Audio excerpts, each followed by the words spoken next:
trying to do that. But I think the contrast when you're going up against a liberal Democrat like a Biden or a Harris or a Newsom, I think the contrast is going to be sharp, and I think it benefits us. All right, Florida Governor Ron DeSantis campaigning in Des Moines, Iowa, with 10 days to go before the Iowa caucuses. Thank you so much for being with us on the Fox News Rundown. Thank you. God bless. This is News Talk STL.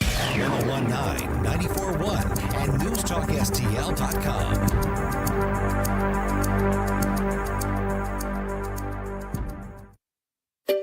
Finding great candidates to hire can be like, well, trying to find a needle in a haystack. Sure, you can post your job to some job board, but then all you can do is hope the right person comes along, which is why you should try ZipRecruiter for free at ZipRecruiter.com/free. ZipRecruiter doesn't depend on candidates finding you. Its powerful technology identifies people with the right experience and actively invites them to apply to your job. You get qualified candidates fast. So while other companies might deliver a lot of hay, ZipRecruiter finds you what you're looking for.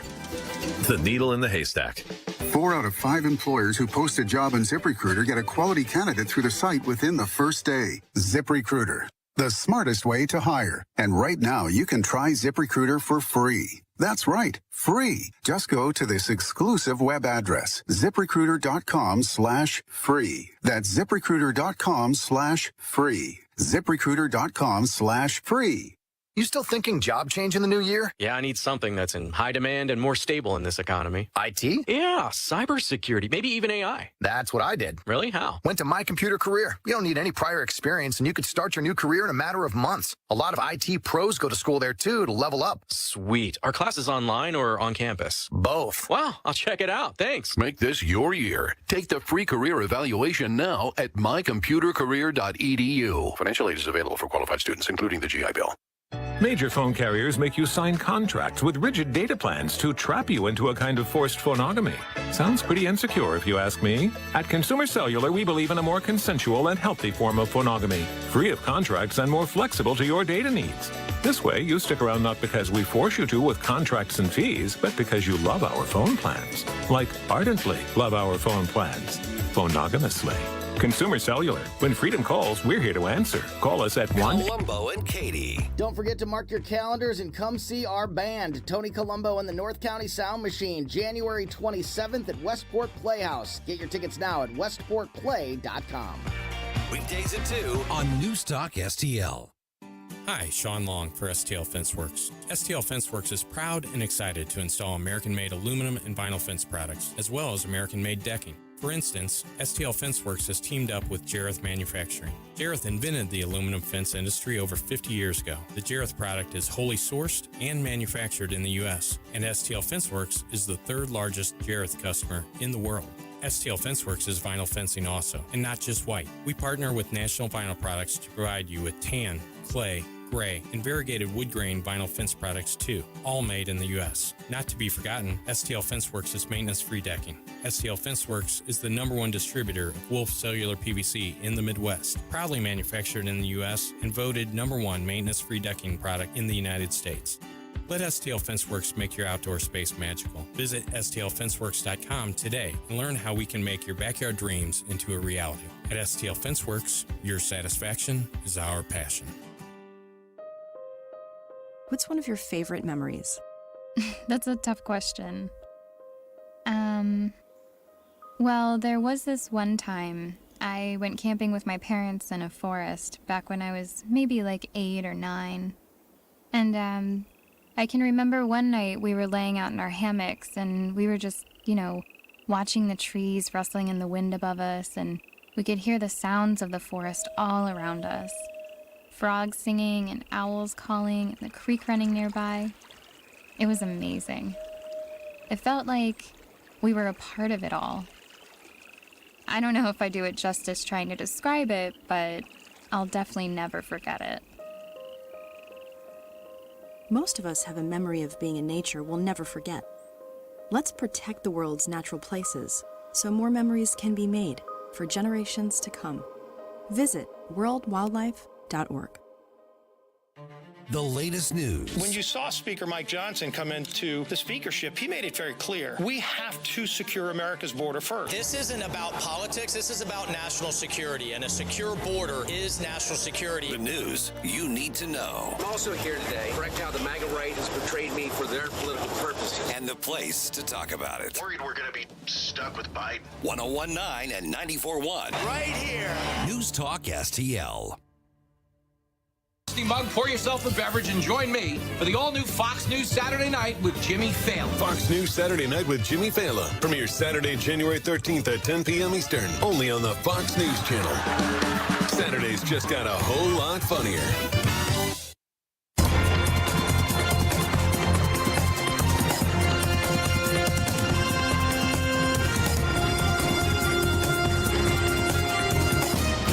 Now, a look at what's happening from the Fox News Rundown. Good morning. It's Friday, January 5th. This is the Fox News Rundown. Secretary of State Antony Blinken preparing for his fourth trip to Israel since the October 7th terror attacks, hoping to reduce the chance of the conflict escalating amid another Houthi attack in the Red Sea and U.S. drone strike in Baghdad. We have more from Fox's Kevin Cork. The strike in Baghdad was actually the first known targeted killing of an Iranian-backed militia leader by the Biden administration. This is important because it actually marks a much more aggressive bid to stop the ongoing attacks on U.S. forces there. Moshtaq Talib al-Saadi and another associate were actually traveling in a vehicle east of Baghdad when they were struck and killed by the drone strike.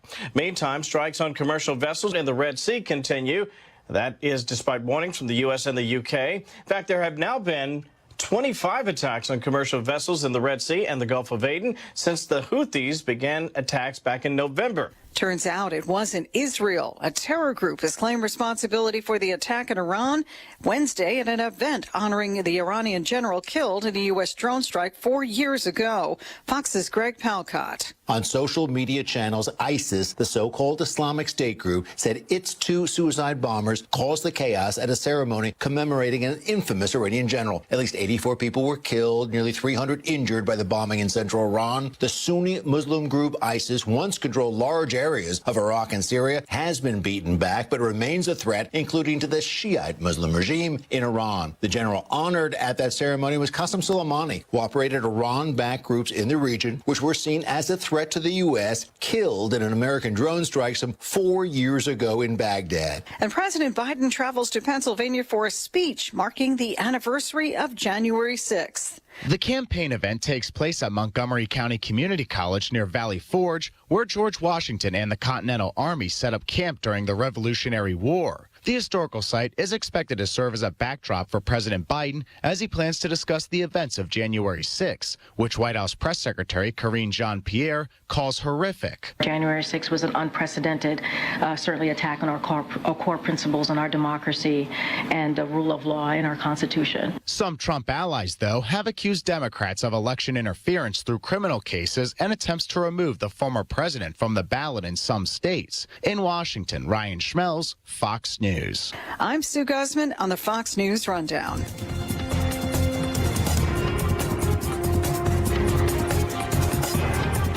This is the Fox News Rundown. This is News Talk STL at 101.9, 94.1, and newstalkstl.com. Tim Jones and Chris Arps in the afternoon. We'll speak with Zach Smith from the Heritage Foundation, 445, Maine State Rep Billy Bob Falkingham on the Secretary of State removing Trump, and at 525, Dr. Aaron Hedlund from the Show Me Institute. Tim Jones and Chris Arps, weekdays at 4 on News Talk STL. Hey, I'd like you to get to know Dr. Daniel Cusimano and Dr. Megan Dwyer. Those are dentists and my dental team, along with their dental team at Advanced Dentistry of St. Charles. You know, whether it's economic value with their dental savings plan and their real concern about giving you value, which is, of course, quality at a great price, or whether it's their personal values, their dedication to absolute precision, I can tell you when I go in and get my treatment there or just a cleaning, whatever, it's always, I get this feeling it's like laser guided precision. Well, yeah, they have lasers, but they don't do that for everything. Of course, it's the right tool for the right job. Whether it is dental implants, whether it's just general dentistry, cosmetic dentistry, and by the way, he can use some Botox in all the right ways for those applications as well. You'll find the greatest of care, the greatest value delivered with people who have real values, the values we share at Advanced Dentistry of St. Charles. Get to know them by calling 636-978-0226, 636-978-0226, or advanceddentistrynow.com. That's Advanced Dentistry of St. Charles. This is Everett Jones of Jones Air and Water Treatment. For the months of January and February, we're here to make your drinking water, cooking, ice, tea, coffee, and other water-based beverages clean, crisp, and free of contaminants. Joey, what do you think of yours? We use ours here at the station every day, and it's great. There's no cumbersome big bottles, no plastic waste, and it seems endless. Call us now at 636-899-1040 and schedule your free analysis and let us get you on the way to higher quality water. You can be a filter or buy a filter. Find us on the web at joneswater.com. Hi, it's Chris Arps, and I'm a customer of Royal Banks of Missouri, which is a full-service, locally owned and operated community bank with 17 locations from St. Louis to St. Charles and Granite City to Hannibal. Royal Banks offers a full range of financial services, covering all of your personal and business banking needs, as well as access to over 200 ATM locations. And given today's new headlines in the banking industry, it is reassuring to know Royal Banks of Missouri has the highest financial ratings in St. Louis for stability and strength. Royal Banks of Missouri, the community bank that's in your community. Visit them on the web at royalbanksofmo.com. The O'Reilly Update, brought to you by Seavers JCB. Visit them at their St. Peter's location. Bill O'Reilly here, and I'm warming up. Stand by for the O'Reilly Update Morning Edition. But first, if you thought booking your timeshare was difficult before, you know it's almost impossible now. For more than a decade, Lone Star Transfer has helped thousands of owners legally and permanently get out of their never-ending timeshare fees. Lone Star Transfer guarantees the release of all liability to your timeshare in writing and in a specific time frame.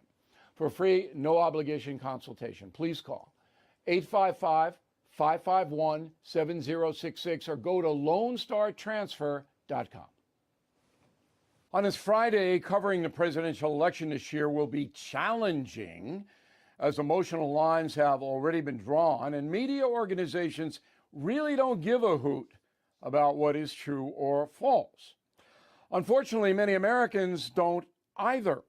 They want news agencies to root for the home team, that is, their team. Fox News has the most difficult road.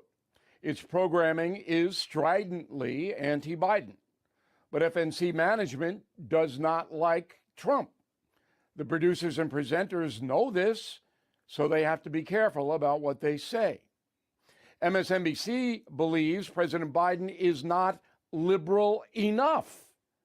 Its parent company, NBC News, is not that extreme, but Trump remains the devil there. CNN is back to where it was before it purged its leadership. Call it DLN, Devoted Liberal Network. Here's the backup. On Tuesday of this week, Wolf Blitzer introduced his legal team to talk about Trump being booted off Colorado and Maine ballots. Here's the roster.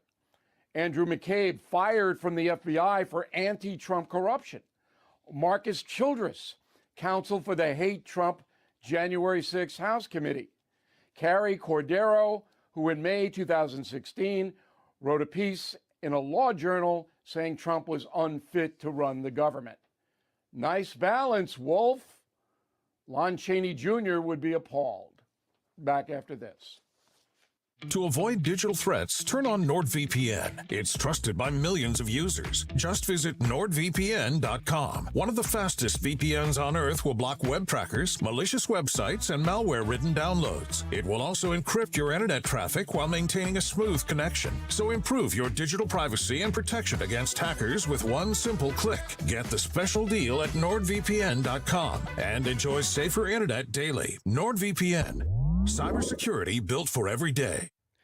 That is the Morning O'Reilly Update. More analysis later on. From the Michaels Flooring Outlet Weather Center. Dry for the morning and the afternoon, but watching for a few snow showers this evening and tonight. Highest chances around St. Louis between 7 p.m. and midnight. But temperatures are above freezing during that time, so just some wet pavement, minimal travel impact. In the meantime, cloud cover on the increase today, a high of 43. Saturday, an occasional sprinkle or flurry passing through, up to about 42 in the afternoon. Sunday's dry and partly cloudy, up to 44. Still on track for rain changing to snow Monday evening into Tuesday of next week. That's your First Alert forecast. I'm meteorologist Matt Chambers. The latest news. When you saw Speaker Mike Johnson come into the speakership, he made it very clear. We have to secure America's border first. This isn't about politics. This is about national security, and a secure border is national security. The news you need to know. I'm also here today to correct how the MAGA right has portrayed me for their political purposes. And the place to talk about it. Worried we're going to be stuck with Biden. 101.9 and 94.1. Right here. News Talk STL. I heard the call to serve, so I answered. I earned a title and discovered my purpose. I found belonging, an unbreakable bond with my fellow Marines. We fought to overcome adversity together in defense of our nation and its people. I've lived a full life, rich with meaning. And even though I no longer wear the uniform, I am still a Marine. My service has come full circle. I will always look after those around me. I will always uplift and support my country and my community. Because that is the promise I made. That is what it means to be a Marine. Semper Fidelis. Always faithful, always Marine. Like and subscribe to us on Rumble. News Talk STL. Let's get the day started right. This is Mike Ferguson in the morning on News Talk STL. Well, this has been a heck of a week when it comes to news. Obviously, we've got the first round of Epstein court-related documents.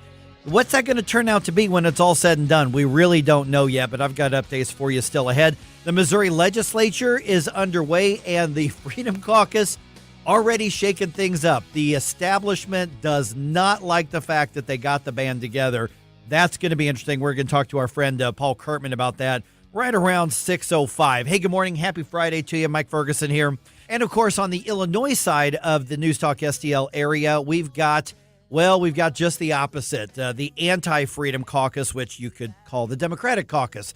And they are defending their new gun control law. The courts have not struck it down yet. It's eventually going to get struck down by the U.S. Supreme Court, but God knows how long that's going to take. Well, that's just a piece of the anti-Second Amendment, anti-personal freedom movement on the left. And we talked to Aaron Dorr from the American Firearms Association about that on Thursday's program, and he gave us the update of what's happening around here and around the country. Even though the Supreme Court has repeatedly said, the current Supreme Court, the Second Amendment means what it says, that's almost been an invitation to the left to say, well, we'll see about that. Let's start with Illinois. The courts have so far kept that unconstitutional law in place. What's the status of the fight to overturn that act that Illinois passed, which is just a blatant violation of the Second Amendment? Well, good morning, Mike and guys, and thanks a lot for the time. Yeah, you're right. The courts have so far upheld the quote-unquote assault weapons ban from last year. What we're seeing here is a lot of states now that have passed this in the last 12 months, Washington State being one, Illinois being one. These cases are headed to the Supreme Court. It's only a question of when. And so each step in this process right now, district court, circuit court, gets us closer to that goal. This will not be over quickly. This is going to take some time. But at the end of the day, we're going to have an opinion from the Supreme Court, a decision from the Supreme Court to get clarity on this issue once and for all. Good morning, Aaron. Gabe here. What is the state of Illinois' enforcement mechanism in regards to the registration? Because that was left up in the air. There was a date. They said, hey, you got to be registered by this date. A lot of people online basically responded to the tweet by the sheriff's office that Illinois State Police, or what, and right. do we even have an answer for the or what? Well, yeah. First of all, the date of implementation was the first of the year, and as I'm sure you guys have seen on the news and your audience has seen, roughly 1% of gun owners in Illinois have registered their firearms. So this is perhaps the most massive case of disobedience of a tyrannical gun control law that we've seen in a very long time in this country. So if you're Governor Pritzker right now, that is the question. Are you going to have the state patrol go house to house, knocking on doors, kicking in doors to confiscate guns or to give felony charges to people who are not complying with this? This is what he is facing right now, is trying to decide just how much of a tyrant he wants to be. So technically, yes, it is now currently a crime to possess an unregistered AR-15 and similar firearms in the state. But again, with 1% compliance rate, what is he going to do about it? We're going to have to wait and find out. Yeah, you know what makes it harder for a government to go door to door to get the guns? What makes it harder is when you don't register to be on the list. Mm-hmm. That makes it a lot harder. Yeah. When you don't do that. Take that for what it is right there. Okay, so let me go to D.C. a little bit here. Let's talk national stuff.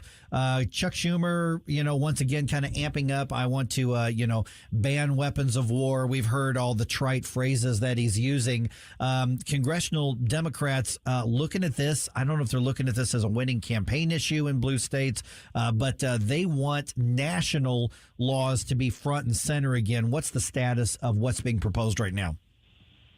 Well, first of all, just for your audience's information, in case you haven't heard, we have a retirement that was just announced, resignation rather, just announced yesterday in the Republican conference in Congress. And so beginning somewhere around February 10 or 12, we're going to have a one-seat majority, GOP-controlled majority in the House. And so for anybody who assumes that we have some sort of a firewall right now in Washington, D.C., that is just not the case. We have a one-seat GOP majority, and as your audience knows, there's a lot of space between a rhino Republican and a conservative Republican. And so with this one-seat majority comes a lot of danger to our gun rights. I don't know that Biden or Schumer are going to have the juice to pass a straight-up assault weapons ban in Congress, but there's all kinds of other things that are considered to be less offensive that turncoat Republicans may support. A national red flag gun seizure law being one of them. This is a hot topic right now in both parties. Democrats love this. Backstabbing rhino Republicans love this as well because it's a lot easier. It's a lot more effective, rather, for them to go after all of your guns versus any one individual firearm. And that's what a red flag law allows them to do. Someone says you're dangerous. They come in there and grab all of your firearms, and you have to go back in court 6 months later, a year later, or whatever, and try to prove your innocence. That's a real threat facing us in 2024. Something just popped in my head when you were giving that answer to that question, Aaron. We're visiting with Aaron Dorr from the American Firearms Association. Boy, if they decide that they want to go extreme and go after all the guns, and there are some on the far left that want to do that. But if they want to go after all the guns, then saying, okay, fine, we'll just go after these ones and not all of them, they could paint that as a compromise and say, see, we're meeting in the middle. Is that part of the risk that we could have when dealing with extremists on the left? Well, they could be. The problem right now, I think, for their side is that their own left-wing flank is absolutely 100% committed to a complete program of disarming the entire American population. So the AOC-style people, the Elizabeth Warren people in the Democratic conference right now are pretty much, it's all or nothing for them, the way they've been acting for the last couple of years. And if there's any upside over the last couple of years in Biden in the White House, is that we all now finally know in this country what the left's actual goal is. They've dispensed with any pretense. It's not about making small tweaks or common sense solutions, heavy sarcasm intended. Right. Their goal is to disarm the American people, pure and simple. And so right now they're pretty much focused on that complete objective. Aaron, are there any other states that are looking to pass laws similar to Illinois or otherwise challenge 2A in the same way? Yes, we're going to see an attempt this year in Virginia to have an assault weapons ban. Again, heavy air quotes included, assault weapons ban. It's going to be proposed, or is being proposed right now in Virginia. There are other gun control laws being proposed right now in Virginia that some say the Republican governor will actually sign on to. So we're going to have to wait and see what happens in Richmond this year. But definitely you're going to see a push for this legislation there. Other states will not only follow, but the big risk for 2024 seems to be in Virginia right now when it comes to an AR-15 ban. I'm a little surprised to hear that there's some people who think Glenn Youngkin would actually sign it. Has he said anything to give us that indication? I mean, the fact that people are telling you that kind of surprises me, Aaron. There's a big article in either Wall Street Journal or Washington Post in the last couple of days that lays out the scenario out there. It's very troubling. You should definitely check it out. I absolutely will. That's really disturbing. Okay, Aaron, Missouri, let's talk about the Missouri side of the listening area. Obviously very Second Amendment friendly in the state legislature. I think we could still go, farther. We could be facing some anti-Second Amendment initiative petitions. What should be on our radar when it comes to guns and the Second Amendment on the Missouri side right now? Yeah, there's a lot going on right now. The session kicked off yesterday, as your audience undoubtedly already knows, and it's going to be a big year. We do have to watch out for petitions. As you mentioned, we're going to keep an eye out on that. We have been told those are being pulled. Good. Because the gun grabbers have pulled these numbers in Missouri, POLLED, pulled Missouri.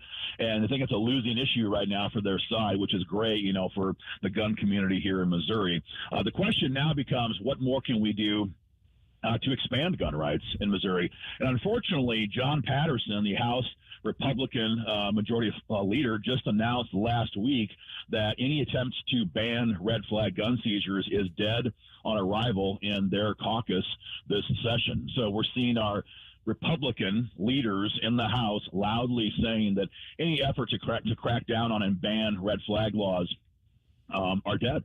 And so we're going to have to wait and see. We have a lot of good folks in both chambers who are very much pro-gun, but we have some folks who are very much not pro-gun who are oftentimes in leadership. It's going to be a big fight, no doubt. Yeah, I have a feeling we're going to see this legislative session look a lot like last legislative session, where the actual conservatives and those with the libertarian leaning are either going to be frustrated or they are going to frustrate the establishment. So we could end up with, basically trying to hold serve in some kind of stalemate when, frankly, these freedom issues are winning issues. That's what drives me nuts, Aaron. Well, yeah, and especially if you're Dean Plocker, Speaker of the House right now, who is in your listening audience, and you want to run statewide on the primary ballot in August. If you're Caleb Rowden, the Senate leader who wants to run, statewide this fall, this August in the primary ballot, you're going to have to think long and hard about this, because guns has been proven time and again to be an incredibly potent issue during Republican Party primaries here in Missouri. Just ask Eric Greitens about that. And so for these guys who are in these positions right now to kill or to promote and pass pro-gun bills, they better think hard, because gun owners will not forgive them if they quash all the gun bills again this year, as they did last year, as they approach a statewide ballot. Yeah, because you're watching like a hawk, we're watching like a hawk, and we're going to keep them updated. All right, Aaron, let's give out the website, socials, information so people can connect with you, which I hope they do, and I appreciate the update, man. Sure, yeah. It's AmericanFirearmsAssociation.org is our national organization, AmericanFirearmsAssociation.org. Here in Missouri, it's MissouriFirearmsCoalition.org. MissouriFirearmsCoalition.org. Thank you. All right, you got it. We'll talk to you soon, Aaron. Thanks again. Thanks, Aaron. Take care. Got that News Talk STL Morning News Roundup coming your way here in about 2 minutes and 8 seconds right here on 101.9 94.1 News Talk STL.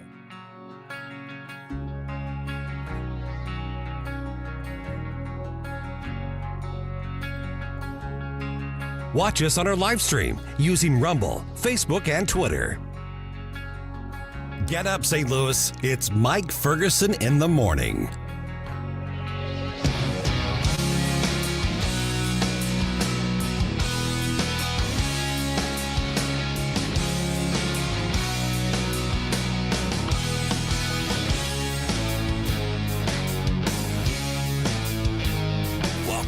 To St. Louis's new choice for conservative talk. It's all talk. We can have a conversation, okay? Enough with the lies. We need the facts. 101.9 and 94.1. Our country's got a lot of problems.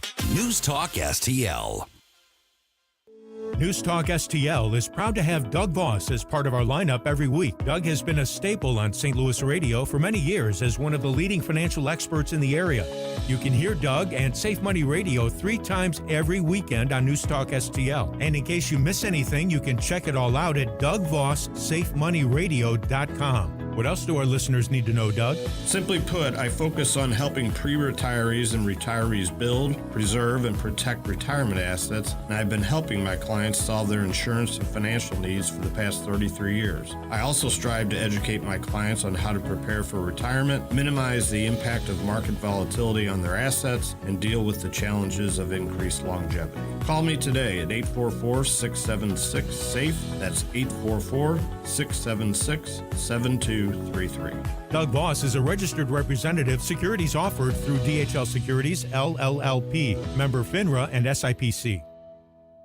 The Freedom Principle and News Talk STL invite you to a special St. Louis City Town Hall on Friday, January 12th at the Immaculate Heart of Mary Church. Join moderator Tim Jones and expert panelists for a crucial discussion, Building a Better, Safer St. Louis City. Learn what legislators are doing in Jefferson City to protect and build a safer community for all citizens. The St. Louis City Town Hall is free and open to the public. Visit freedomprinciplemO.org for more information. Staff Sergeant Mark Anthony Madrid. Staff Sergeant Samantha Cowell. I'm Staff Sergeant Alex Staff Stewart. Sergeant William Lewis, and I am proud to defend my family and our nation. The Air Force Reserve is part of the story of this great nation. I'm grateful that I have a chance to wear the uniform of the heroes that went before me. I'm proud to be part of a team that helps make a difference in the world. Every day, men and women from communities across this nation serve as reserve citizen airmen. Even as technology evolves and changes, our commitment to defend and protect this nation remains steadfast. We celebrate those who have served and those who are proudly serving. We celebrate our proud history and look towards an exciting and uniting future. Our mission is to fly, fight, and win in air, space, and cyberspace. And I am proud to be a member. And I'm proud to serve in the United States. And I am proud to protect our country. Proud to serve in the U.S. Air Force Reserve. This news update brought to you by Anton's Plumbing and HVAC. Call Anton's at 314-338-3941 or visit them at antonshvac.com. Hi, this is Mark McCloskey. Check out my show, Mark McCloskey on Fire, Sunday afternoon at 5 here on News Talk STL. Right now, it's back to Mike Ferguson in the morning.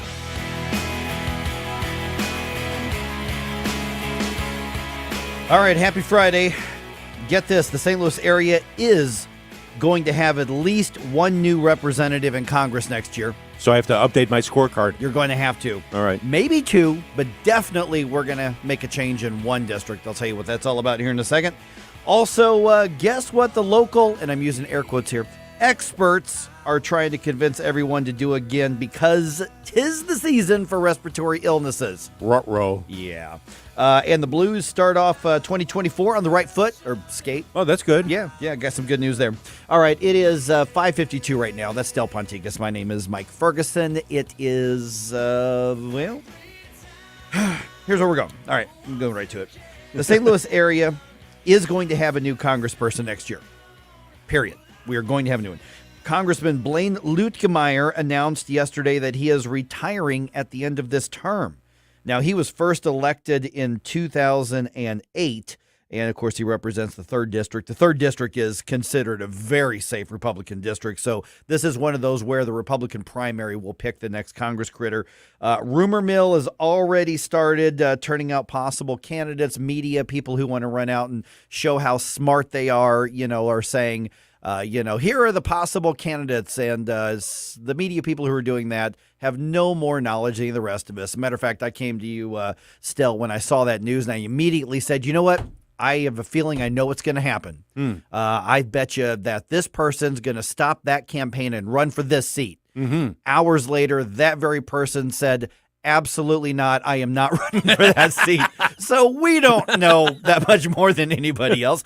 I'm just willing to tell you when I get it wrong or I don't know. But here's the question I'm going to ask here because, that district represents such a huge part of the News Talk STL listening area. Who do you want to see run for Congress to replace Blaine Luetkemeyer, who has served he's in his 8th term. He's just not going to run for a 9th term. So throughout the morning, I'd love to see that, and you can tell us on social media as well. Okay, let's get some national news in here real quick here. Congressman Michael Waltz, a Republican out of Florida, was on Your World with Neil Cavuto last night, blaming the Biden administration for these attacks in the Middle East by Iran's proxy terrorist groups. We're talking about Hamas, we're talking about Hezbollah, we're talking about the Houthis. And basically he's saying, you know what? Things have changed over the last few years when it comes to dealing with terrorists. What's the variable? Iran was broke. ISIS was decimated, and we had a lid on terrorism. And oh, by the way, we had the Abraham Accords. So we have to ask what changed. And what changed is we went to appeasement strategy under the Biden administration. And Tehran has seen that as opportunity. Yeah, and so has several other countries as well. Yes, indeed. Yeah, that's 100% right. All right, we can kill off that. I don't have any more sound bites. There's a buzz in there. All right. Yep. Okay, so let me just go with, we'll talk about this in more depth. We told you so. St. Louis City's health department is now officially strongly urging everyone to wear masks indoors again because it's flu and COVID season. The funny part is they keep saying cases are up by this percent, but they're not talking about what the actual numbers are because the numbers are no different than any other frickin' flu season. Director of the health department is Dr. Matifadza Halatswayo Davis is trying to convince us that wearing a mask will lead to lower infections and hospitalizations over the coming weeks. Yeah, trying to convince us. Yeah, he just forgot. Well, I'm assuming that's a he. Actually, they avoided saying flatten the curve for 2 weeks, but they said in the coming weeks, even though there is almost overwhelming, almost empirical evidence that masks make no difference whatsoever. But I've been warning you. Okay, get this. A small group of Illinois voters trying to get Donald Trump kept off the primary ballot on the east side of the Newstalk STL listening area. The petition uses the same claims that have been used in Colorado and Maine and several other states. The Illinois State Board of Elections will meet again next week. They have not said whether they are going to have a hearing on this filing, which comes from 5 signatories but made the national news. This is going to be a continual issue here over the next few months. Yeah, unless the Supreme Court just steps in and says one way or the other. Yeah. If they just put That's a true. stop to it, then that ends it. But if they say, no, that's up to the states to decide, then you're going to have kind of a free-for-all in blue states. Okay, couple sports things here. Robert Thomas found the net in the third period, giving the Blues a 2-1 win over the Canucks at the Enterprise Center last Hey, I'll night. say I was wrong on that one. No, but you said it was a tight game. That'd be great. And they kept it tight and then took advantage of the opportunity at the very end. Good. Yeah. Jordan Bennington, 25 saves. Thomas, by the way, Robert Thomas, by the way, been picked for the All-Star game for the first time in his career. Also, Battlehawks have a big day when it comes to the roster for this upcoming season. The new UFL hosting a draft today, allowing the 8 teams to pick players who played for the XFL and the USFL teams that are not in the new United League. Each team could draft up to 20 players, and they're allowed to protect up to 42 players from last season's roster.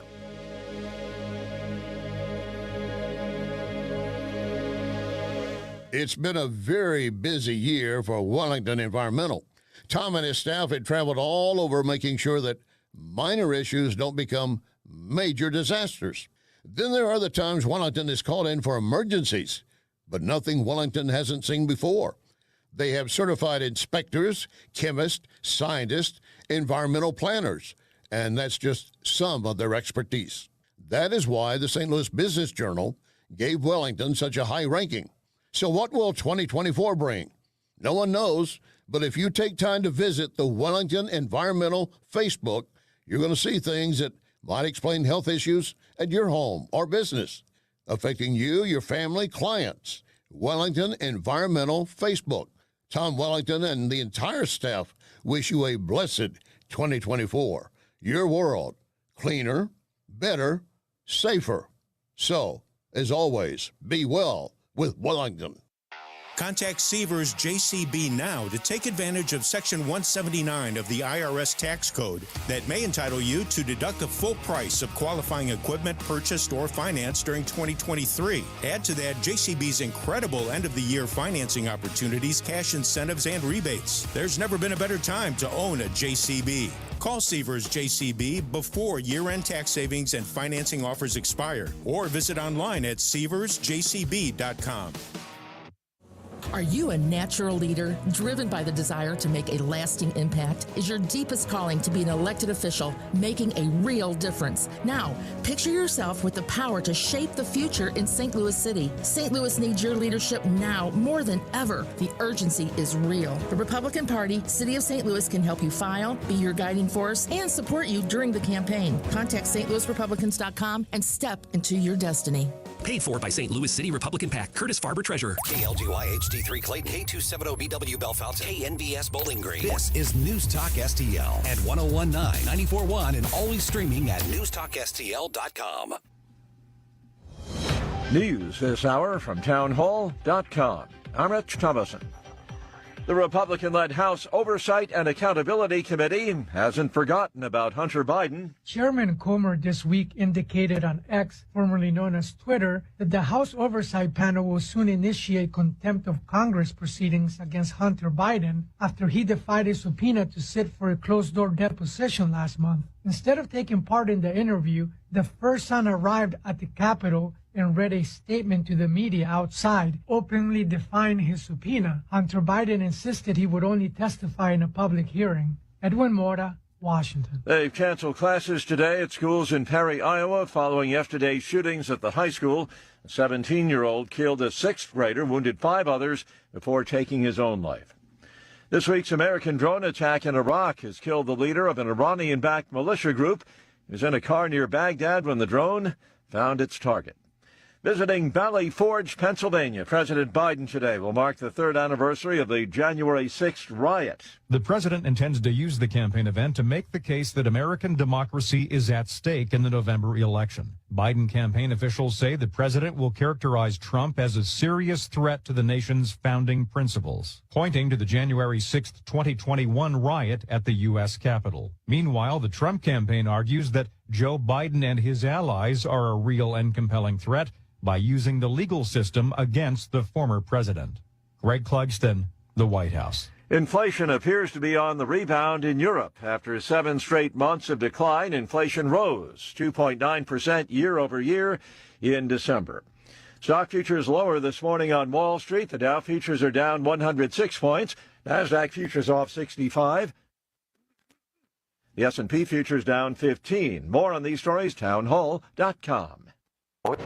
In Dinesh D'Souza's new blockbuster movie, Police State exposes the government's plot to control MAGA conservatives. These are anti-government. We have freedom of religion and freedom of speech. Violent extremists, and they must be dealt with. MAGA Republicans threaten the very foundation of our republic. Mass surveillance, censorship, and armed attacks. There's nowhere to hide. FBI, we have an arrest warrant. 15 marked units on my property. Military-styled soldiers pointing an automatic rifle at my head. Are we becoming a police state? It may be the Russia other people grew up in, but not my America. Directed by Dinesh D'Souza, Debbie D'Souza, and Bruce Shuley. Police State sounds the alarm. What we need is a person, and then we go find out what crime you did. How did we give the state this kind of power? Police State. They have their lists.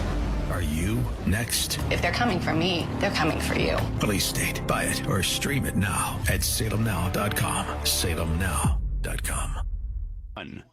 From the Michaels Flooring Outlet Weather Center. Dry for the morning and the afternoon, but watching for a few snow showers this evening and tonight. Highest chances around St. Louis between 7 p.m. and midnight. But temperatures are above freezing during that time, so just some wet pavement, minimal travel impact. In the meantime, cloud cover on the increase today, a high of 43. Saturday, an occasional sprinkle or flurry passing through, up to about 42 in the afternoon. Sunday's dry and partly cloudy, up to 44. Still on track for rain changing to snow Monday evening evening into Tuesday of next week.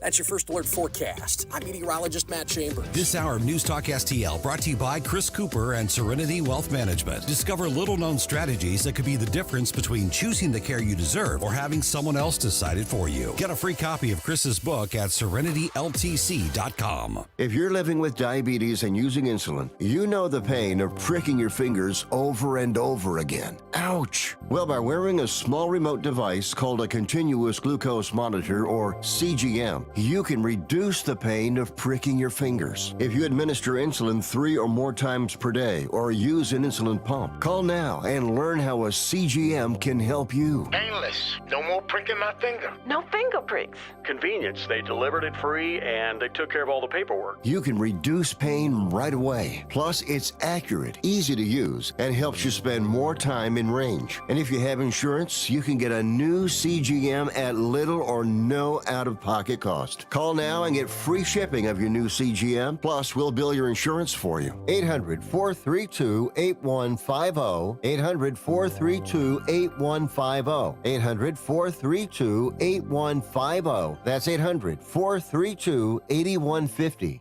So many ways to listen to News Talk STL. Enable our Alexa skill. Hello. Hey, Alexa. Yes, I'm listening. Play News Talk STL. Welcome to News Talk STL, conservative talk radio for St. Louis. Mike Ferguson. It's a miracle we're not in prison.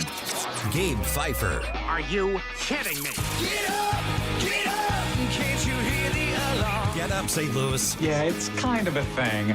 Mike Ferguson in the morning on News Talk STL. Get up! Get up! This is your cousin. Okay, a change is coming to the St. Louis area's representation in Congress. At least one seat is changing hands between members of Congress. So it changes in the air. Changes in the air. It's going to happen. Yeah. Maybe two. Okay. Because, who knows if Wesley Bell can upset Cory Bush in the Democratic, but at least one. Please, God, Yeah. please. But we could have a significant change in congressional representation. It's very possible. It is, what the heck time is it? 6:06 right now. I'm Mike Ferguson. Got Gabe Pfeiffer here looking sharp in his St. Louis Battlehawks sweatshirt. Nice. Got Stell here who's looking very denimy with all of that jeans. It's my Canadian tuxedo. There you go. Yeah, exactly. And I'm Mike. Okay, listen, we've been warning you. One city now strongly urging, that's their words, strongly urging people to put the face diapers on again. And we're going to talk about that around 6:20. Here we go. Because I'm going to tell you what's going on. That'll take me about 30 seconds. And then the big question is going to be, are you ready to stand your ground? And I brought that up because we're exactly what we've been predicting was going to happen is now happening. So 6:20, we're going to have that conversation. All right, joined now by Paul Cartman, former Missouri State Representative, former News Talk STL host, and now official Florida correspondent as well. Hey, Happy New Year, Paul. Good to talk to you again. Yeah, Happy New Year's to you guys. I'm glad to be back in 2024. And even though I left St. Louis in 2023, I'm glad that you guys and I still get to talk from time to time. Absolutely. Okay, so the big news this week, yesterday afternoon, I should say, Blaine Luetkemeyer announcing he's not going to run for a 9th term. So give me your thoughts when you hear that, because that one actually kind of surprised me. I didn't know Blaine was thinking about stepping down. Now, that's a very heavily Republican seat, so I'm not worried about a leftist getting in there, but this changes some dynamics, not just in Washington, but it could change some in Missouri as well. Yeah, it sure will. And what's interesting about this, too, is, we just recently had the census taken. The districts have pretty recently been redrawn. So, Blaine Luetkemeyer has had a lot of Franklin County, Jefferson County, Warren. He's had a really good, strong district all the way out to Jeff City, kind of east central Missouri. But now with the districts having changed not too long ago, this actually kind of frees that district up for people to maybe enter the race that for the last 5 or 6 years we never thought would be in the race. And so we'll kind of see what that new mix looks like. But, I've heard rumors probably for the last 4 years or so that she's about to retire. And what I like about Blaine Luetkemeyer is he understands some things that are important. And one of the things he wants to do is just come back to Missouri, be with his family, and he's got grandchildren and everything else. But he's been there a while. He's done the people of Missouri well and represented well, I believe. And what this next election cycle is going to look like is going to be really fun to watch, because there's a lot of good contenders in central Missouri that are very conservative. And I think we're going to see a number of people jump in the race, and it'll just be good to watch. It'll be fun to watch. Morning, Paul. Gabe here.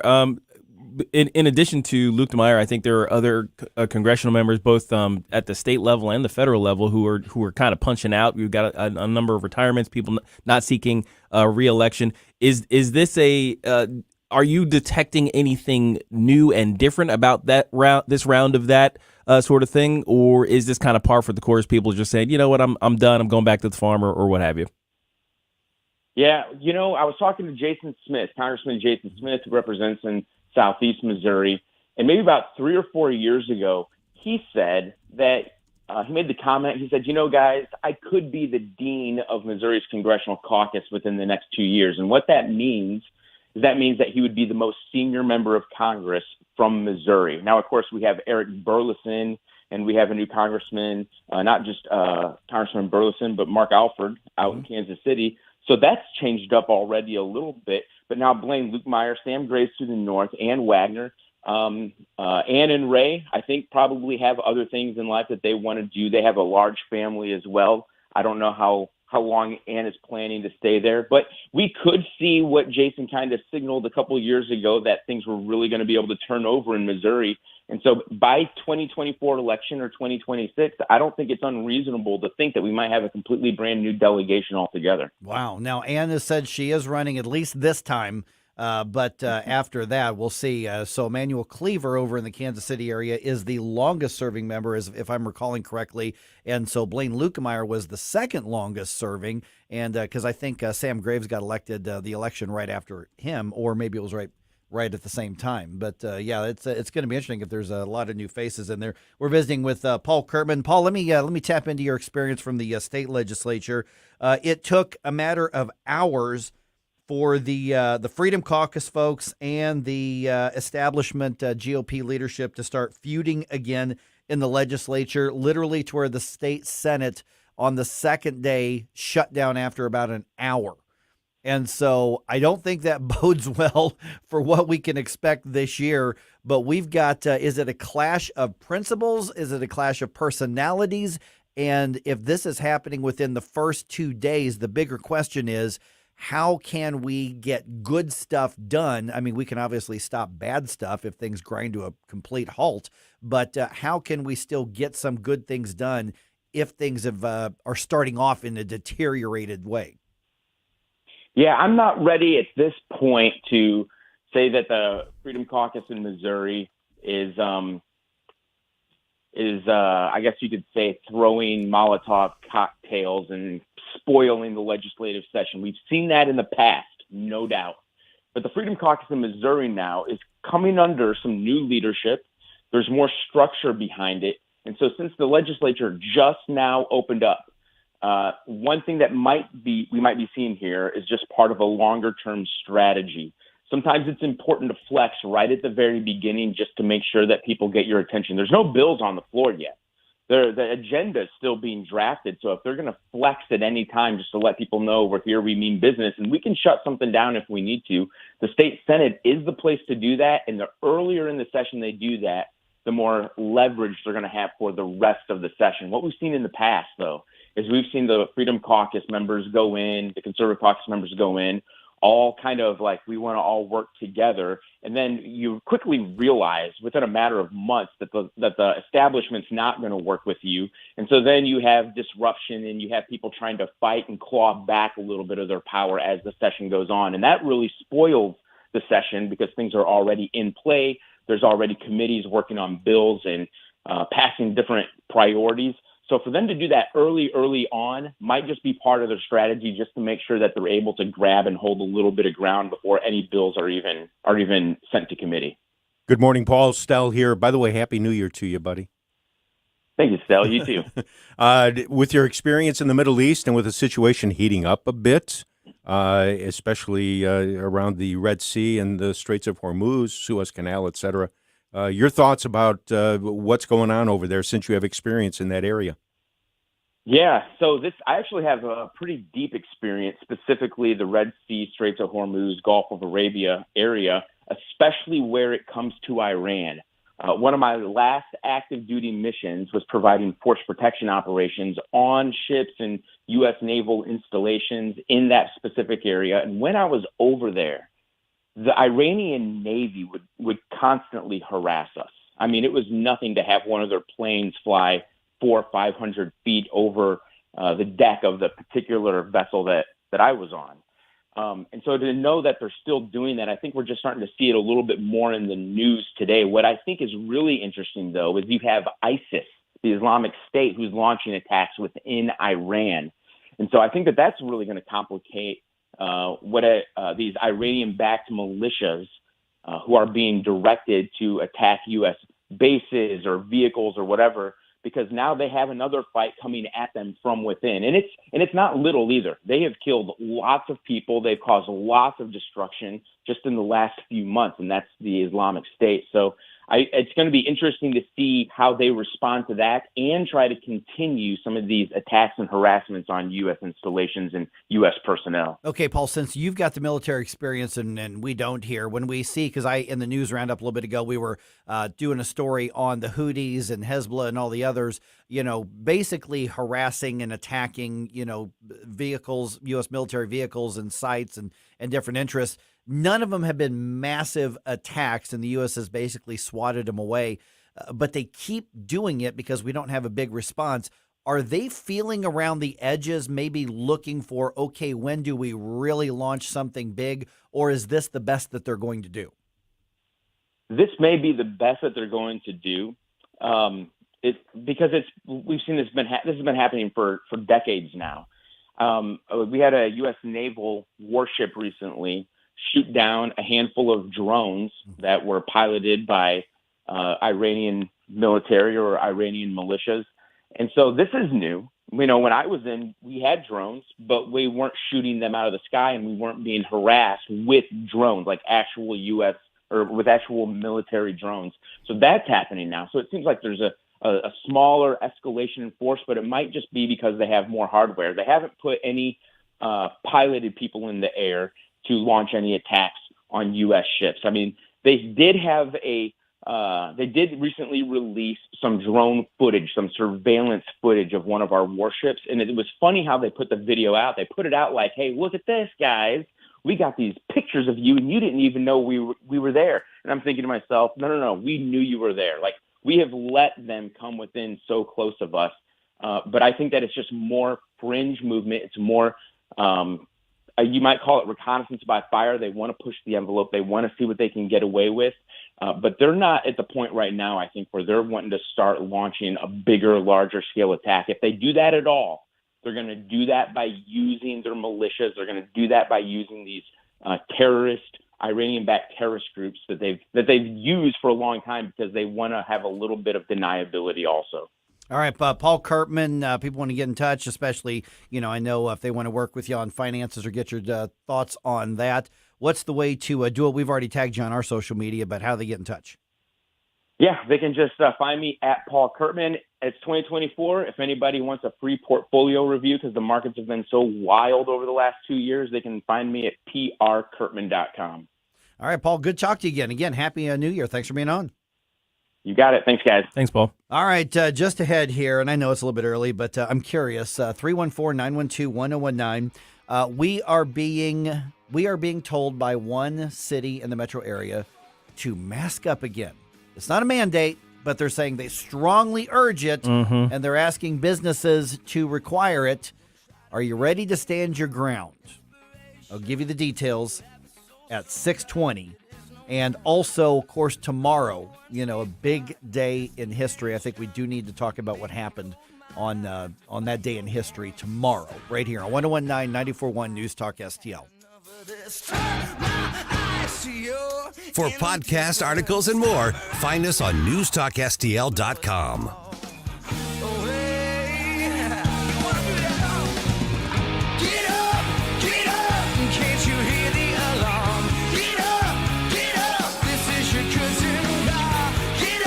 Get up.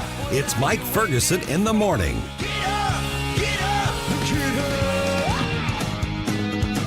Missouri Wild Alchemy is a local and family-owned business dedicated to providing consumers with high-quality cannabis and education. They strive to make customers feel comfortable and to help curtail the stigma of cannabis use by having a professional and well-educated staff. They're proud to carry products from several Missouri cultivators and manufacturers. Missouri Wild Alchemy, now serving recreational customers 21 and above, as well as patients. Follow them on Facebook and Instagram, or visit MissouriWild.com. That's MissouriWild.com.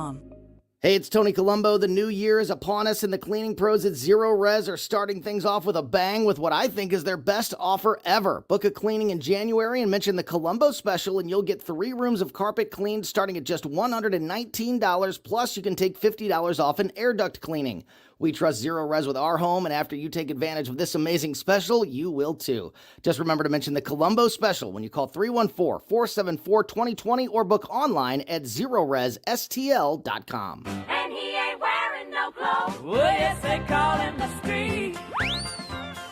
Hi, this is Ron Clutho. Join me for Groovy Grooves every Saturday to hear songs like this and memories that will take you back to a groovier place and time. Be sure to check out the playlist at newstalkstl.com for more Groovy Grooves. Oh, yes, they call him the street.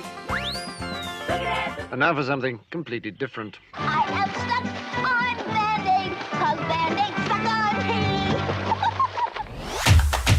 I'm Susie Moore, and this is More to the Point.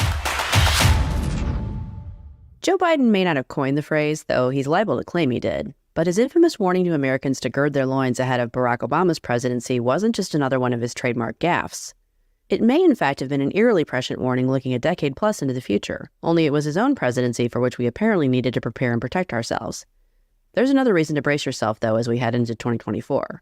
As of right now, Biden appears intent on campaigning for re-election, and as he doesn't have the most spectacular record to tout, seems to have settled upon demonizing not only his likely Republican opponent, but all those who dare vote for him, whatever their rationale.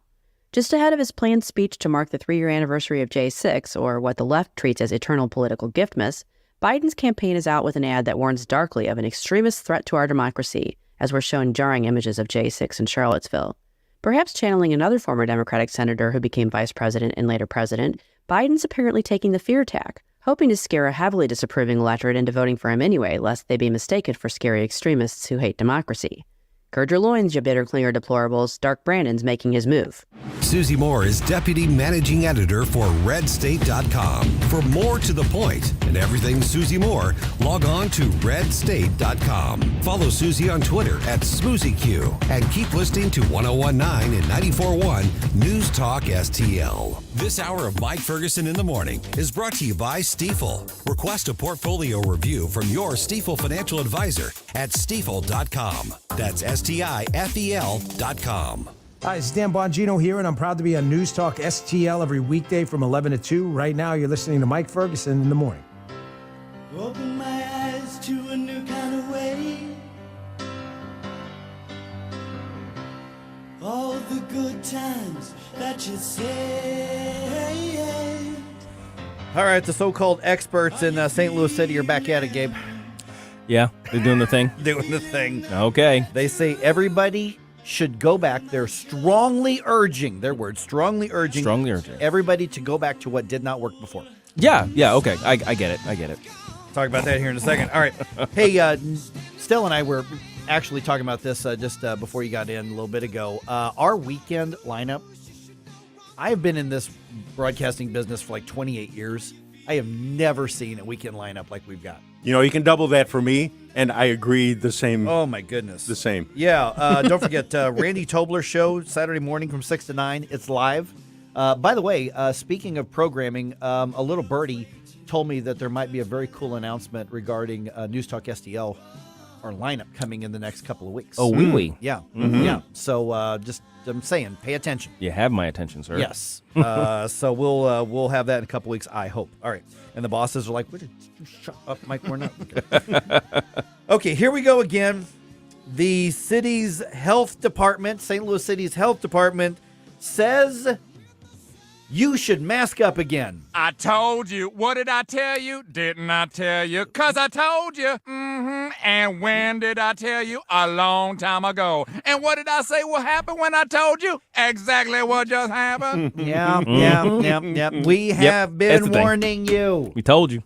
All right. Same old scare tactics, but it doesn't look like many people are biting this time. I mean, just from the responses I'm seeing from the news outlets that are posting this, the ratio is ridiculous against them, which is good. Good, yes. You know, I am still seeing, and you mentioned this the other day, Stell, that we're going some places and we're still seeing people walk around with masks. At my wife's church that we go to, I'm seeing a few people. It's a smattering. Smattering on them who are doing that. So we've been telling you for months that this is going to happen. Yeah. You know, yesterday, I have to say, yeah, this was not in the city. This was in St. Louis County. I walked into a deli. I won't say what deli it was. All the employees were wearing masks. That sounds like the boss made them. I was shocked. Yeah, that's definitely a boss made me do it thing. That brings up an interesting question then, because I can tell you I would be tempted to turn around and walk out. I would have. Yeah. And I was also tempted to get into a conversation with them, and I thought, well, you know what? It's 10 minutes before they close. If I want to get my sandwich and get out of here, I guess I'll be quiet this time around. But next time. Yeah. Okay, so I'm glad you brought that up because we've been telling you for months this is going to happen. This is likely the next step toward an attempt to issue temporary mask mandates again, whether it's the city or the county or whatever. Now, the Robinson case is decided already, and Attorney General Andrew Bailey was on this show saying that's decided. They cannot issue mask mandates again, but they may try. Right. So I think this is just the next step in this because this is really kind of a sacrament for the left now. It's a virtue signaling for the left. Mm-hmm. So are you ready to stand your ground? But the other part is are you ready to treat the mask demanders and the fearmongers properly? And I say, well, I'm not saying being a jerk to them, but I kind of am. I mean, seriously, I kind of am. I mean, if for instance, I was thinking, okay, if let's say that the county issues a similar, we strongly urge this, which they have issued something like that. But what happens if you walk into your church and they're like, we'd really prefer everybody to wear masks here? How do you react? Because I am telling you that I don't react well to it. And I've been saying we need to shame the people who are buying into this. Yeah. Now, I'm wondering how much leeway I should give the people who are suggesting masks versus the people who are requiring masks. Like, do I go full nuclear on the people who are making the suggestion as much as I would for the people who are requiring it? And that's me just kind of going it over. Or do you my just head. Educate them? Right. Exactly. It's like, this doesn't really work. It's not. I'm not going to do it, and this doesn't work. Yeah. That's kind of where I'm leaning. It's like, but my suggestion is you not do this. Right. So the way that I look at it is a lot of us didn't want the fight last time that they brought on us. Yes. I'm not interested in a fight, but I am not complying or capitulating or I think we need to make everybody who buys into this uncomfortable. So when they say, what, it's no big deal, just put it on. I would feel better if I think the answer is I don't care if you feel better. Right. This is useless. I'm not going to do it. There is 3 years of evidence that shows it makes no difference whatsoever. I'm sorry you bought into the fear mongering. I'm not going to do it. Yeah. At least, I'm thinking my response might be, well, I don't feel better with a mask. Yeah. And I actually feel some kind of way about you buying into that garbage. Yeah. Maybe that's kind of the tactic. You're nicer than I am. Because I absolutely, if somebody comes, this hasn't happened yet. Somebody comes up to me with some N95 or even worse, one of those cloth or paper things, and they want to talk to me. I am probably going to go put my hand up and go, you're not smart enough to talk to me. I literally have the personality to do that, and they're going to be offended. I'm like, you're wearing that mask. That shows me that you're either intellectually dishonest or you're stupid.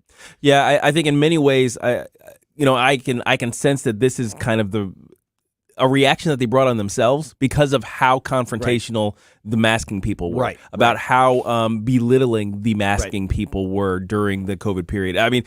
We got to remind.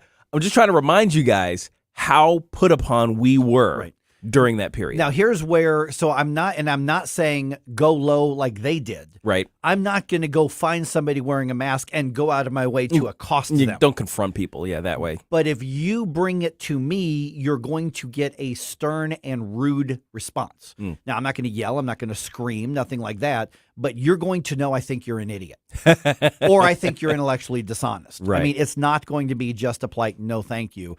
I'm going to let you know that not everybody buys into this, and this isn't harmless. I guess I'm giving more leeway to the ignorant set, the people who just don't know, because honestly, there are still corners of America of people who have not been informed by the various news outlets that they listen to that there is ample evidence to show that this is not a thing and that it can be harmful. Yeah. I do stand by that.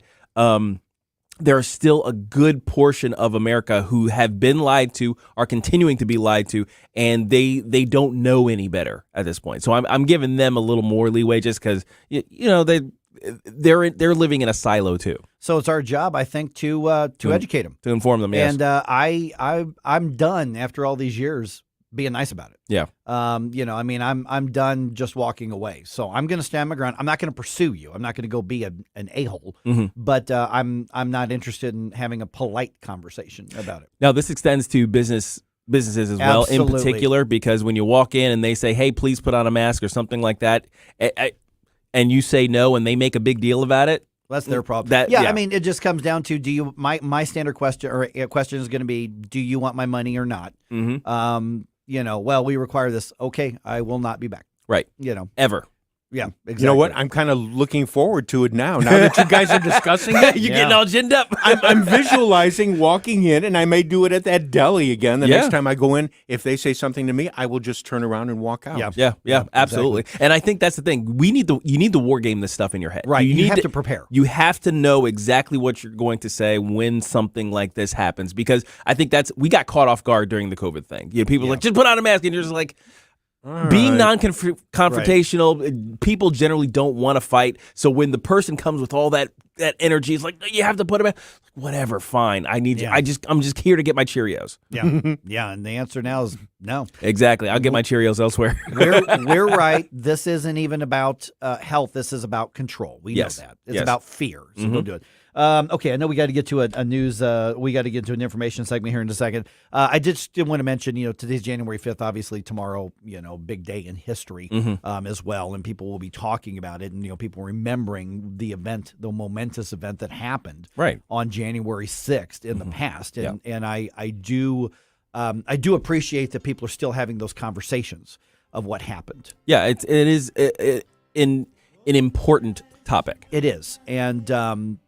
Thank you all for keeping my wedding anniversary in mind. Oh, yeah, of course. It's an emotional day. Yeah, January 6th. Yeah, I mean, clearly. that's what people remember January 6th for, right? Of course. That's the day that Rachel and Mike got married. Yeah, I mean, that's a big deal. Yeah, I mean, it changed America. It did. I mean, and, the full impact of this on our culture and society has not yet been known yet. Yeah, exactly. Well, it's on my permanent calendar. Thank you. And I think they're printing it with it on there now. Yes, exactly. Yes, and it shows up on my phone. Yeah. Exactly. At the top of the day, it says Mike and Rachel's anniversary. It's one of those minor holidays. January 6th. Yeah. So happy anniversary to my wife, Rachel, tomorrow. Yeah, happy anniversary. Literally, our anniversary is January 6th. So from now on, I'm celebrating Epiphany and your anniversary. Yes. There you go. Exactly. Yes. That is awesome. Exactly. That's what marks the day. All right, just ahead here. Boy, oh boy, the Freedom Caucus already shaking stuff up. Also, man, I want to know, 314-912-1019, who do you want to see run for Congress now that Blaine Lukemeyer is retiring? A lot of names have been floated out there. Within hours of his announcement, who do you want to see? Let's talk about that just ahead here on 1019 94.1 News Talk STL.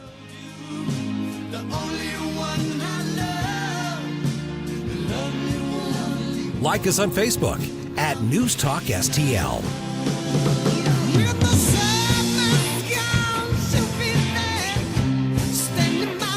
Get up. It's Mike Ferguson in the morning. From the Michaels Flooring Outlet Weather Center. dry for the morning and the afternoon, but watching for a few snow showers this evening and tonight. Highest chances around St. Louis between 7 p.m. and midnight. But temperatures are above freezing during that time, so just some wet pavement, minimal travel impact. In the meantime, cloud cover on the increase today, a high of 43. Saturday, an occasional sprinkle or flurry passing through, up to about 42 in the afternoon. Sunday's dry and partly cloudy, up to 44. Still on track for rain changing to snow Monday evening into Tuesday of next week. That's your First Alert forecast. I'm meteorologist Matt Chambers. Hey, Tony Colombo here for Gutter Pros. When Christine and I bought our new house, we knew the gutters were an issue, and after meeting the Gutter Pros team, we knew that they were right for us. Gutter Pros is your all-in-one gutter service team that offers a variety of affordable solutions, and they even offer free estimates, so there's no cost to you to find out if they are right for your home, just like they were for ours. If you're having a problem with your gutters, contact the Gutter Pros now, because with Gutter Pros, water goes where they tell it to. Call them at 314-656-7195 or visit gutterpros.com. Imagine a world where hands reach out to help one another and to help our first responders. Did you know that a recent study by Western Connecticut State University reveals that with each hour spent volunteering, your own happiness goes up by 16%? If you've ever wanted to be the spark, the change maker, the time is now. Volunteer a few hours with the David Dorn Foundation and ignite a new day for police officers and first responders. Visit dornfoundation.com and join as a volunteer. We're waiting to hear from you.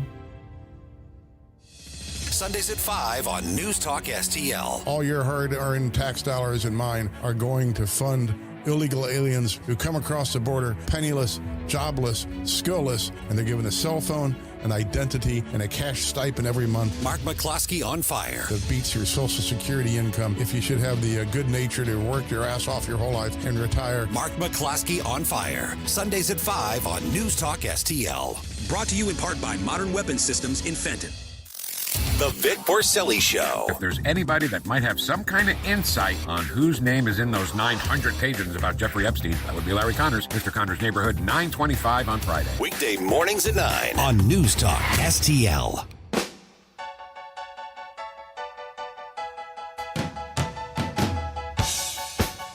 Bill O'Reilly here. Check out the O'Reilly Update this afternoon at 3:45.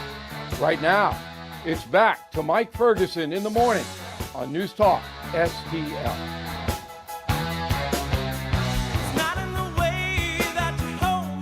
You know, for those of us who are like news junkies and political junkies, although as I get older, I have sort of learned to step back and try to see the bigger picture around all of it. I don't get kept up at night because something's not going well in politics or campaigns anymore. Right. I still feel passionately about it. Sure. You know, and I've got very, very clear sense of right and wrong. I mean, truly, it's one of the reasons I get into the occasional conflict with people, because I see the world in black and white. Mm-hmm. There is right, there is wrong. There is Right. good, there is bad. I see very little shades of gray. Mm-hmm. That's just my personality, for Sure. good, bad, or otherwise. And so I still feel passionately about stuff. But I've learned not to get my blood pressure up anymore. I just kind of observe it and call balls and strikes and push for what I believe in. But, man, it did not take long for the grudge match between the conservatives in the Missouri legislature and the establishment GOP to fire back up at the Capitol. Yeah. I mean, hours. Oh, man. And they're back at it. Here we go. That was interesting. A little bit ago, we talked to Paul Kurtman, a former state legislator, 4-term state legislator. Those are thing or three. Yeah. And he said, because I brought that up and I asked that, and he took he gave me some insight, gave us all some insight I'd never thought of before. Mm-hmm.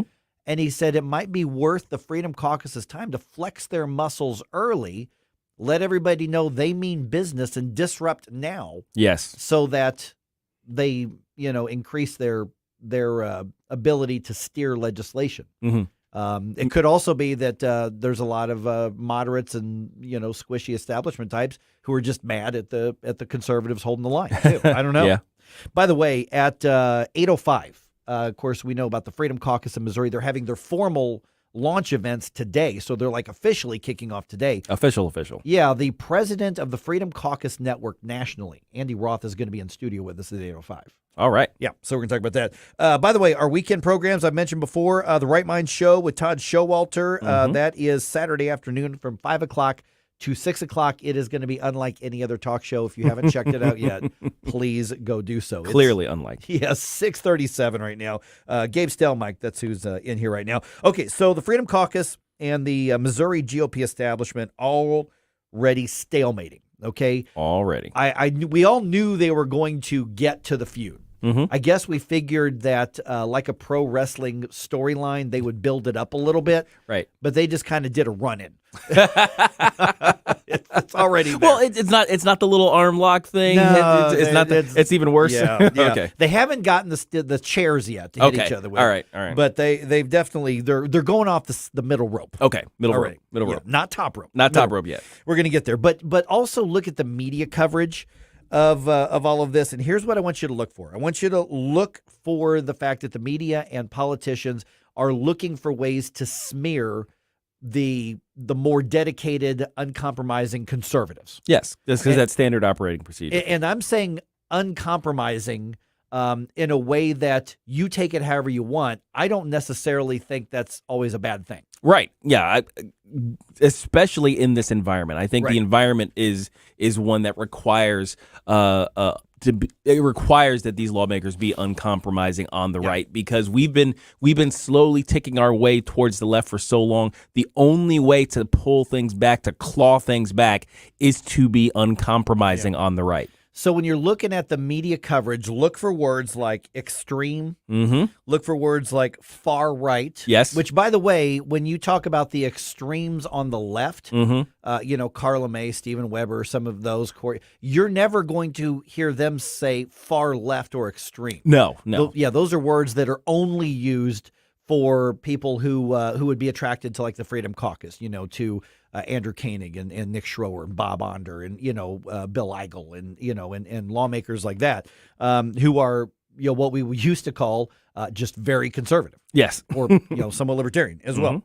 Also, look for the establishment Republicans to basically try to express frustration, almost in a patriarchal or matriarchal way, kind of that. We're just trying to get along, get stuff done. Trying to get things done. Kids won't stop doing. Yeah. That's the vibe that they're going to try to put out there. The condescension is going to be real, right? And so that condescension is what they've done the last couple of years, because we used to have the Conservative Caucus, which has basically been, formally relaunched as the Freedom Caucus, but with backing from the National Network. National Group. Yeah. So. It's interesting to me that Paul said, boy, if there's a time to flex your muscles, do it now. And I thought, man, I'd never thought about that. And early. Yeah, absolutely. That's interesting. Yeah. Because there is so much opportunity in a state like Missouri to get true conservative stuff done. Because right now, when you look at the things where we should be getting done, we're getting passed up by Arkansas, of all states, Iowa, New Mexico, South Dakota, because we can't get things done like universal school choice and tax cuts and Medicaid reform and all these things done. If you're ever going to do it, now's the time to do it. Yeah, and we're putting ourselves in danger by not protecting the state constitution. Right. First of all, with initiative petition reform and other ways in which we can shore up American freedom, make sure that that the government can't expand any further than it currently is, and just put it in those various systematic sort of protections against expansion of the left, because that's all they do. Whenever the left kind of shows up, all they do is try to weasel their way into various systems and manipulate systems in order to shift the goalposts. Yeah, the go along to get along. Mm-hmm. Well, the go along to get along is going along to somewhere we don't want to go. Every single time. Yeah. I can't think of the last time where the compromise was towards the right. Yeah. You know what I mean? Right. The compromise is always towards the left. Yeah, the only argument I would say, someone says, "Well, wait a minute, you got the trans thing last year." Well, not really. That was sauce. The right compromised with the left on that. That was inevitable. It was going to happen, and they compromised back a little bit. Mm-hmm. And it was Republicans who led that compromise. Yeah, and in a state where the people supported the other direction. I mean, it's not as you would not have lost anything. You probably would have gained something if you had held the line on that particular thing. Precisely. That is an overwhelmingly winning issue, and yet the establishment in the GOP wanted to draw that back and moderate it. I don't know if they were just more afraid of the media or if they were afraid of Washington University's political action committee that's giving a whole bunch of donations out there. What has even more support is school choice. Oh yeah, so every time we fail in that regard, it's another indicator that they're not really serious. And blame Republicans for that. Rural Republicans. There's a lot of things rural Republicans get right. Yes, because they don't want government messing with a lot of different stuff. This is one of the issues where some of them are really messing things up. They're compromised. Okay, so real quick, although I do think some of them are coming around, especially now that the digital aspect of it is in place. Okay, last couple of minutes, 2-3 minutes here before we do an information segment here. Blaine Lukemeyer announces he's retiring. And so within hours of that announcement, there were media figures saying, oh, here are the potential candidates. They didn't bother to talk to anybody. No, they just listed them. But a couple of the state lawmakers have said, yes, I'm interested. State Senator Mary Elizabeth Coleman went on Twitter, whatever, went on there saying, yes, I'm absolutely interested in this. Okay. She's not saying she's running, but she's definitely taking a look at it. I was texting back and forth to somebody, and now I think he's said enough publicly. State Senator Nick Schroer has indicated he's at least open to it. Okay. So nobody is launching. Right. My initial thought was, I went, man, Caleb Rowden, we know he wants to run for Congress because he looked at that 4th district race and then backed out. Right. By the way, you do not have to live in the district to run for that seat in Missouri. Right. And I thought, boy, Caleb Rowden, he's in Central Missouri. That district goes right through Central Missouri and up to St. Louis. I said, I bet you he's going to back out of the Secretary of State race because he doesn't have any chance to win it. And he's going to flip in there. I told Stella, I said, I bet you that's going to happen. Yeah. And really within hours of me saying that, Caleb Rowden goes on social media and says, that's not going to happen. Oh, dang it. I was 100% wrong. Oh, man. On that. And at least he heard you. He did. Caleb hasn't listened to me. I was on the hook for that one, but he just let me down. Yeah, precisely. Well, if Caleb listened to me, he wouldn't have run in the first place. But, I tried to talk him out of it about 20 years ago. Yeah. But anyway, so we do have those names, and other people are throwing out a bunch of names. But nobody's actually launched a campaign or anything like that. Well, sure. It's still early. Yeah, let me tell you what's happening. Is that announcement came up. Now, first of all, if Blaine Lukemeyer has somebody that he had in mind that he gave them a heads up weeks or months ago. True. So that person has been meeting, donors and all this kind of stuff. I don't know who that would be. But at this point, what's happening is the phone calls are going out to campaign donors. They're going out to advocacy groups who grassroots and otherwise. They're going out to lobbyist groups, special interest. They're going out to when I say special interest groups, trade associations, Right to Life, and all of these groups who are very active. And they're taking the temperature of what kind of support could I get?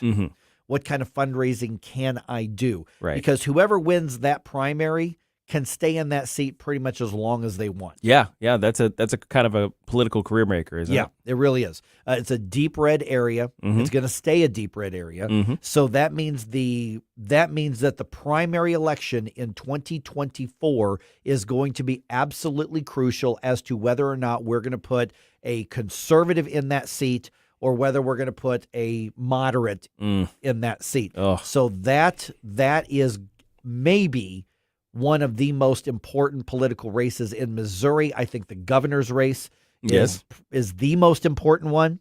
But I think this is going to be an absolutely crucial race. It's time to do some big red things, so let's go. Yeah. Goat Lady on Rumble just says, praise God, Lukemeyer was worthless. Lukemeyer was nowhere near the most conservative. He's a very pragmatic guy. Yeah. I would say he was somewhere probably in the middle of the center to the right area. I mean, I get along personally. I've always gotten along very well with Blaine. Sure. And I think he's an incredibly smart guy. He's very pragmatic. But yeah, he's pretty establishment. Yeah. This is a guy who would never get involved with something like a Freedom Caucus. This is somebody who's not going to get involved in some of the most hot button issues. He's not going to run to Fox News. He's not going to go to Newsmax. He's not going to go to all of those. He's somebody who's far more, like I said, kind of establishment, as well. I mean, the guy knows banking and finance like few people in the country. Sure. I don't know if Blaine's going to, go sit on boards of banks or whatever, or if he's going to go back to the farm. Right. He's got a big farm, or at least he used to. I don't know if he still does. But like Paul said, he's got a lot of kids and grandkids, and he's only 71, Yeah. so he's got plenty of time left. And if you're at that age and he's done very well financially, so he's, he could be sitting around saying, I'm going to be grandpa for the next, 20 years. And Yeah, just enjoy it. that's actually what I was thinking. Yeah, could be. So who do you want to see run for that seat? Let's talk about that throughout the morning as well. Here on 101.9, 94.1 News Talk STL. But the bottom line is we've got a chance to move that seat far more conservative, and it's a big opportunity. We need to.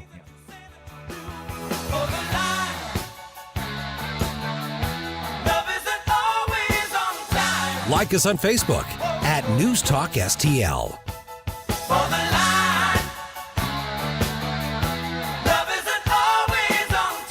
Get up, St. Louis. It's Mike Ferguson in the morning.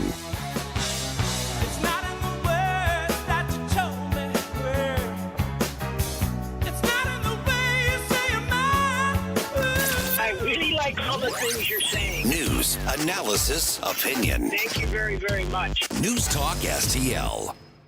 The Right Mind Show with Todd Showalter. Hi, it's Todd Showalter from The Right Mind Show, where we put the fun in our dysfunctional world. And there's nothing more dysfunctional than the holidays. Crowded malls, drunk relatives, and of course, the holiday fruitcake, who I refer to as my Uncle Bob. So join me and my buddy Joey B this Saturday, won't you? Hey, it's better than kissing Grandma under the mistletoe. The Right Mind Show with Todd Showalter. Saturday evenings at 5 on News Talk STL. Brought to you this holiday by LiberalJoke.com. Classic Kicks Country is streaming now. Hear all your new country favorites from the 90s. I should have been a cowboy. Streaming as it happened in the 90s. Classic Kicks. Let's go, girls. Download the Classic Kicks app from the App Store. Online at ClassicKicks.com. I'll go back. Or enable the Classic Kicks skill on Alexa. I love this station. 90s New Country streaming now. Do you owe the IRS $10,000 or more in back taxes? Are you being audited or investigated? Has the IRS sent you a letter demanding payment? You may not owe what they claim. Make this free call to the tax doctor now. Let them negotiate with the IRS on your behalf. 800-240-4586. 800-240-4586. That's 800-240-4586. Everyone loves a champion, someone whose performance puts them head and shoulders above the rest. But not all champions wear a medal or hoist a trophy. At the U.S. Center for Safe Sport, we see champions everywhere we look. In every sport, on every court, we're building a foundation to ensure all athletes are safe, supported, and strengthened. We believe abuse can be prevented by taking a hard look at how we coach, how we train, and how we interact after the last whistle. We have provided over 2 million safe sport trainings. At the U.S. Center for Safe Sport, ending abuse is not just our job, it's our promise.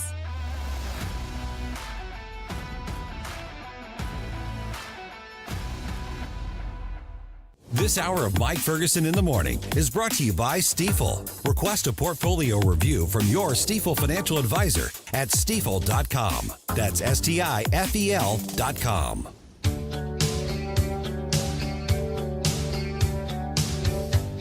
Hey everyone, this is State Senator Nick Schroer. I am the host of Stand and Fight every Sunday night. Tune in to us at 8 p.m. Right now, let's hear more of Mike Ferguson in the Morning Show here on News Talk STL.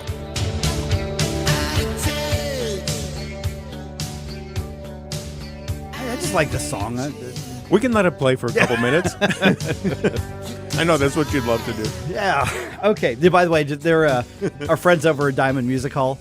Yeah. They're trying something new coming up. They're bringing in like cover bands for different things, but they're doing it on Sunday afternoons. So it's like they're opening up their kitchen. Oh wow! And then having like bands come in. And the reason I bring that up is because coming up, it's a week or two, they're having a cover band that's a Def Leppard cover band and then a Poison cover band. Oh, wow. Whoa. And I reserved a couple tables. Me and my baseball, my friends are going to be there. So I'm going to get there and eat something unhealthy. And then but I told my wife, I said, is this just the stage of life that I'm in at this point? And it's like, I really want to rock out, but I want to go to bed at a reasonable hour. Yeah, exactly.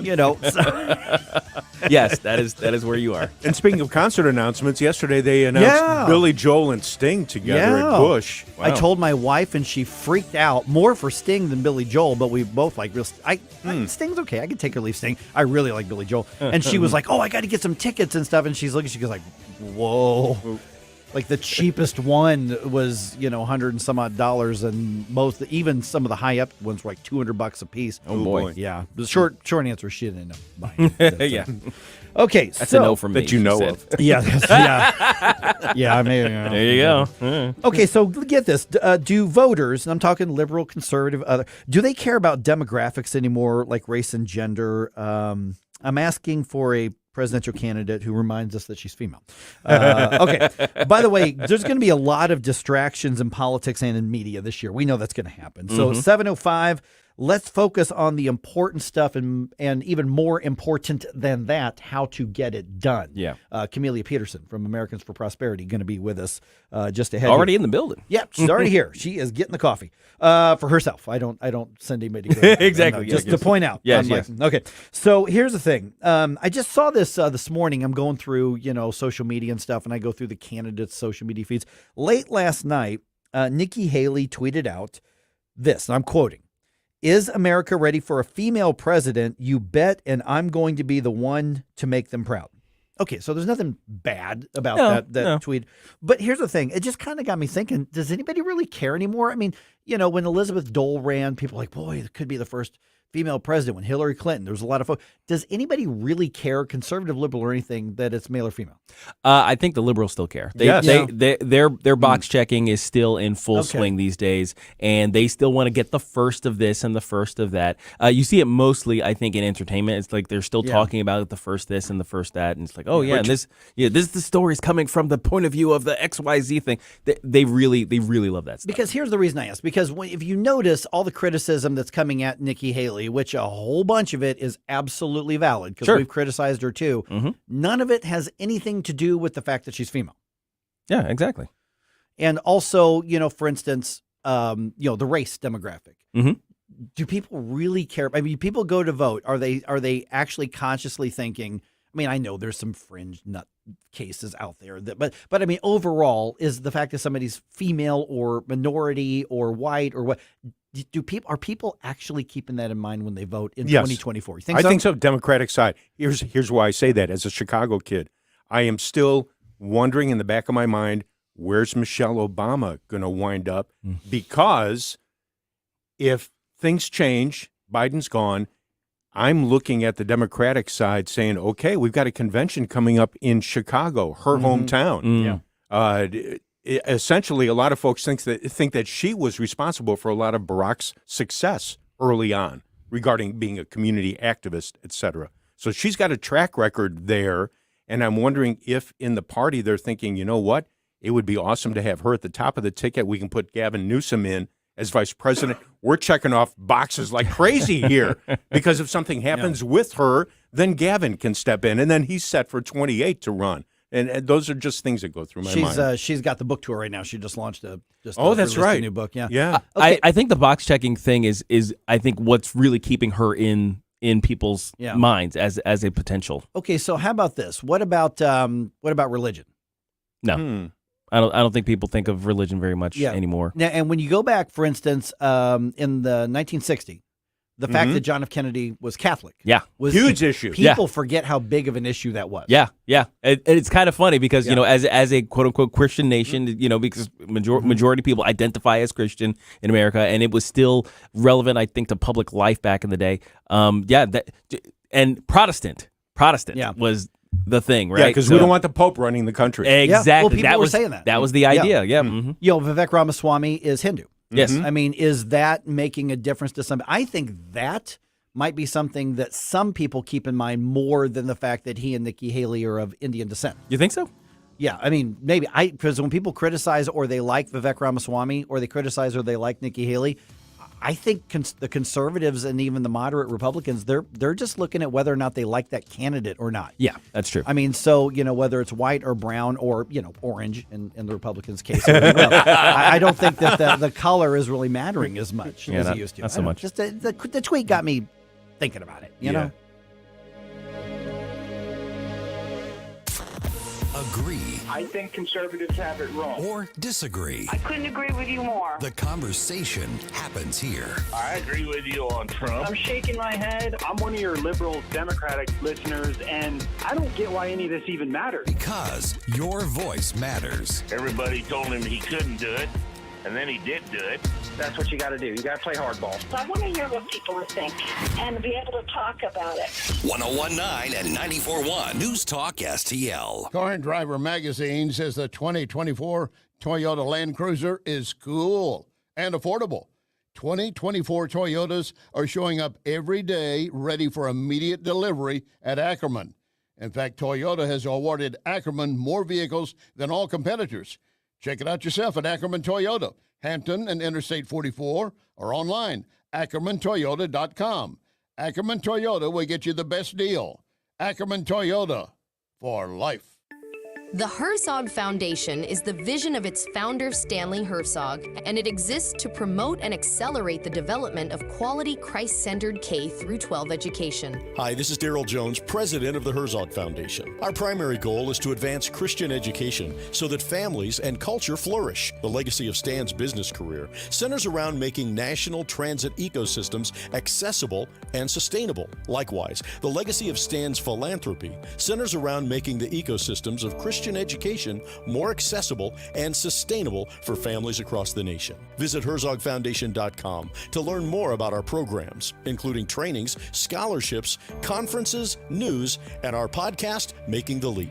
Visit HerzogFoundation.com to learn more and sign up for The Lion, an initiative of the Herzog Foundation that carries articles covering a wide range of issues facing American families and culture. HerzogFoundation.com. KLGY HD3 Clayton, K270BW Bellefontaine, KNBS Bowling Green. This is News Talk STL at 101.9, 94.1, and always streaming at newstalkstl.com. News this hour from townhall.com. I'm Rich Thomason. Donald Trump wants the special counsel in the election interference case held in contempt. Lawyers for the former president say federal prosecutors took steps to advance the case in violation of a judge's order last month that temporarily put the case on hold. Trump's legal team described it as outrageous conduct and told a U.S. district judge that she should consider holding special counsel Jack Smith and two of his prosecutors in contempt. Last month, prosecutors said they would continue to file documents to meet deadlines, even though the case is on hold pending an appeal. Greg Clugston, the White House. And now, some anti-Trumpers in Illinois trying to kick the former president off the ballot in that state. Mr. Trump's lawyers hope the U.S. Supreme Court will put an end to it in Illinois and the other states where it's being tried. As Israel continues hammering Hamas in Gaza, Secretary of State Blinken is heading back to the Mideast, hoping diplomacy can contain the Israel-Hamas war, keeping it from spreading into a larger regional conflict. This morning, the Labor Department provides us with the latest snapshot of the job market when it releases the December employment report. Economists surveyed by the data firm FactSet say that employers likely added 160,000 jobs last month. That would mean the economy added 2.7 million jobs in 2023, an average of about 226,000 jobs a month. Economists say the unemployment rate in December likely ticked up from 3.7% to 3.8%. But even that modest rise would mean that the jobless rate remained below 4% for the 23rd straight month, the longest such streak since the 1960s. Donna Warder, Washington. Watching Wall Street, the Dow futures are down 95 points. NASDAQ futures off 53. More on these stories at townhall.com. This is a special alert to all Americans who own a vehicle with less than 200,000 miles with an auto warranty about to expire or with no warranty coverage at all. Due to a decline in the economy, CarShield is announcing a low-cost month-to-month vehicle protection plan that is now available to the public to save any driver out-of-pocket expenses on future auto repairs. Call now to find out how you can pay almost nothing for covered auto repairs. Yes, you heard that correctly. Pay almost nothing for covered auto repairs. An open phone line has been established for all drivers to call for a free quick quote. Call 800-355-4107 now. Drivers who are covered will not have to pay for covered repairs again. This protection plan is at an all-time low. Additionally, drivers who activate this vehicle protection today will also receive free roadside assistance, free towing, and car rental options at no additional cost. Call us for your free quick quote today. 800-355-4107. That's 800-355-4107. What do you have to lose? Call 800-355-4107. Again, 800-355-4107. From the Michaels Flooring Outlet Weather Center. Dry for the morning and the afternoon, but watching for a few snow showers this evening and tonight. Highest chances around St. Louis between 7 p.m. and midnight. But temperatures are above freezing during that time, so just some wet pavement, minimal travel impact. In the meantime, cloud cover on the increase today, a high of 43. Saturday, an occasional sprinkle or flurry passing through, up to about 42 in the afternoon. Sunday's dry and partly cloudy, up to 44. Still on track for rain changing to snow Monday evening into Tuesday of next week. That's your first alert forecast. I'm meteorologist Matt Chambers. This hour of News Talk STL is brought to you by Rodney and Jen Wallner and the entire Wallner home selling team at Berkshire Hathaway. Call them today at 314-810-SOLD. 314-810-SOLD. It may be cold outside, but one of the best ways to warm up this winter is with a visit to Johnny's Hideout in High Ridge, Missouri. Located 10 minutes from 270 in Gravois, Johnny's is the go-to St. Louis sports bar and grill experience featuring over 30 big TVs, full bar, excellent, awesome food featuring the famous Johnny Dow's chicken wings, live music with local musicians, and a huge game room. Johnny's Hideout open 7 days a week for lunch and dinner. Check out the Speaker of the House table on your next visit. More information, jhideout.com. That's jhideout.com. Johnny's Hideout in High Ridge. I'm Dr. TJ, owner of the Institute of Natural Health, co-owner of Optimal Nutraceuticals, and the host of Wellness 101. Wellness 101 is designed to cut through the nonsense and provide you common sense, science-based information regarding health and wellness. On the show, we discuss topics like thyroid health, gut health, hormone optimization, and many others. Our show airs Saturdays at 10 a.m. and 2 p.m. and Sundays at 11 a.m. and 3 p.m. right here on News Talk STL. For more information, visit us at inhstl.com. That's inhstl.com. This hour of Mike Ferguson in the Morning brought to you by Window World. Simply the best for less. 314-993-1800 or visit windowworld.com. Mike Ferguson. You play ball like a girl! Gabe Pfeiffer. I triple dog dare you! Get up! Can't you hear the alarm? Get up, St. Louis. So it's time to get out of bed. Pour yourself the greatest cup of Kofifi the world has ever seen. Rise up with one voice, drain the swamp, and take back our country. Today's the day we're going to do it, and it's time to do it right now, believe me. Mike Ferguson in the Morning on News Talk STL. Get up! This is your cousin. It's Friday! Okay, hear me out here. Yeah. We're talking about policy and politics and everything. In states like Missouri. Yes. The opportunity, that's the operative word here, the opportunity to advance limited government, advance free market stuff, basically unlimited. Yes. Opportunity is basically unlimited. Sky's the limit, man. Compare that to states like Illinois. Oh, gosh. Freedom-minded people in Illinois, part of our listening area right here. They've got to play defense every single day. The opportunity to advance limited government stuff is just not there the way it is in Missouri. I mean, you're on defense trying to stop authoritarianism. So why do the opportunities in Missouri get wasted year after year after freaking year? All right, 7:06. Good morning, everybody. Good morning. Happy Friday. Hi there, Camellia. Good morning. Camellia Peterson from Americans for Prosperity, Missouri, in with us. By the way, if you have not already subscribed to our podcast, please do so. Yeah. Everything we do here locally is on the podcast, and also those nuggets of the interviews and the standout segments, we do that. So please subscribe to it, and when we have something that jumps out at you, put it on the social media and put it out there and tag us. Yeah. Please do that. Absolutely. So, Camellia, in the words of Monty Python, welcome to the argument room. My favorite kind of room. That's right. Well, the silly walks room is down there. Down the hall. On the other side there. Okay, but let's talk about, obviously, Americans for Prosperity, Missouri chapter, of which you are among the leaders here, you and Jeremy and your team and everybody out there. So we've got a legislative session, and in Missouri, people would normally, if somebody flies over from another part of the country and they go, wow, that's a deep red state. Look at all those Republicans. Man, that must be super, super, super conservative. Right. That must be super, super, super free market.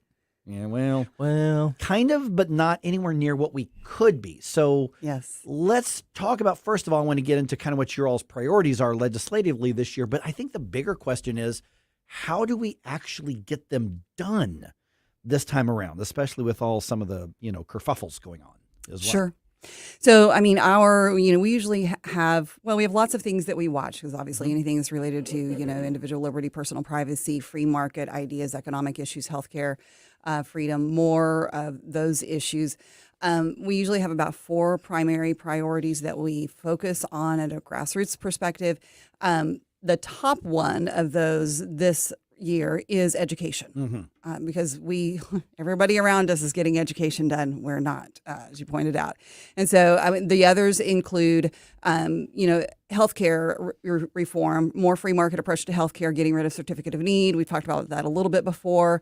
And also, tax, obviously reducing taxes, the ongoing fight to reduce taxes.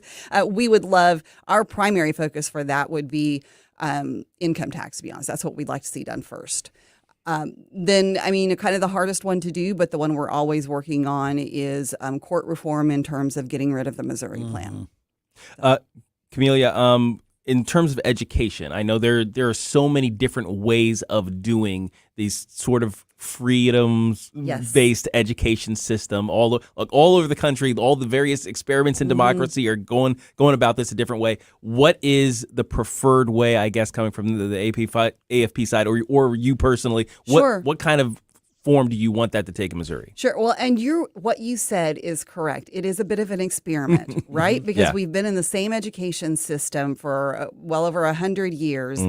And there are I think we need to be able to acknowledge that there are not going to be any perfect solutions, and that there's, every state is going to be different. The solutions in that state are going to look different. So for this session in particular, and there are probably, a lot of different things that we would support in going that direction. But the one that has been settled on this time to address several different concerns has been the tax credit that Representative Doug Ritchie has filed. Senator Koenig has filed. I believe that was referred to committee yesterday, so that's a good thing. But basically that would, if you turn in your expenses and it's all just done through, with your tax return, and you get that that money back in tax return for those education expenses. One of the things that does is it simplifies everything. All of the guidelines and the restrictions are laid out in that legislation. No special commission or committee or DESE or anybody else has their fingers in on that, messing with it. So simplifies things a little bit. Let me ask a clarifying question on that. So, for instance, business expenses can be written off on your tax return.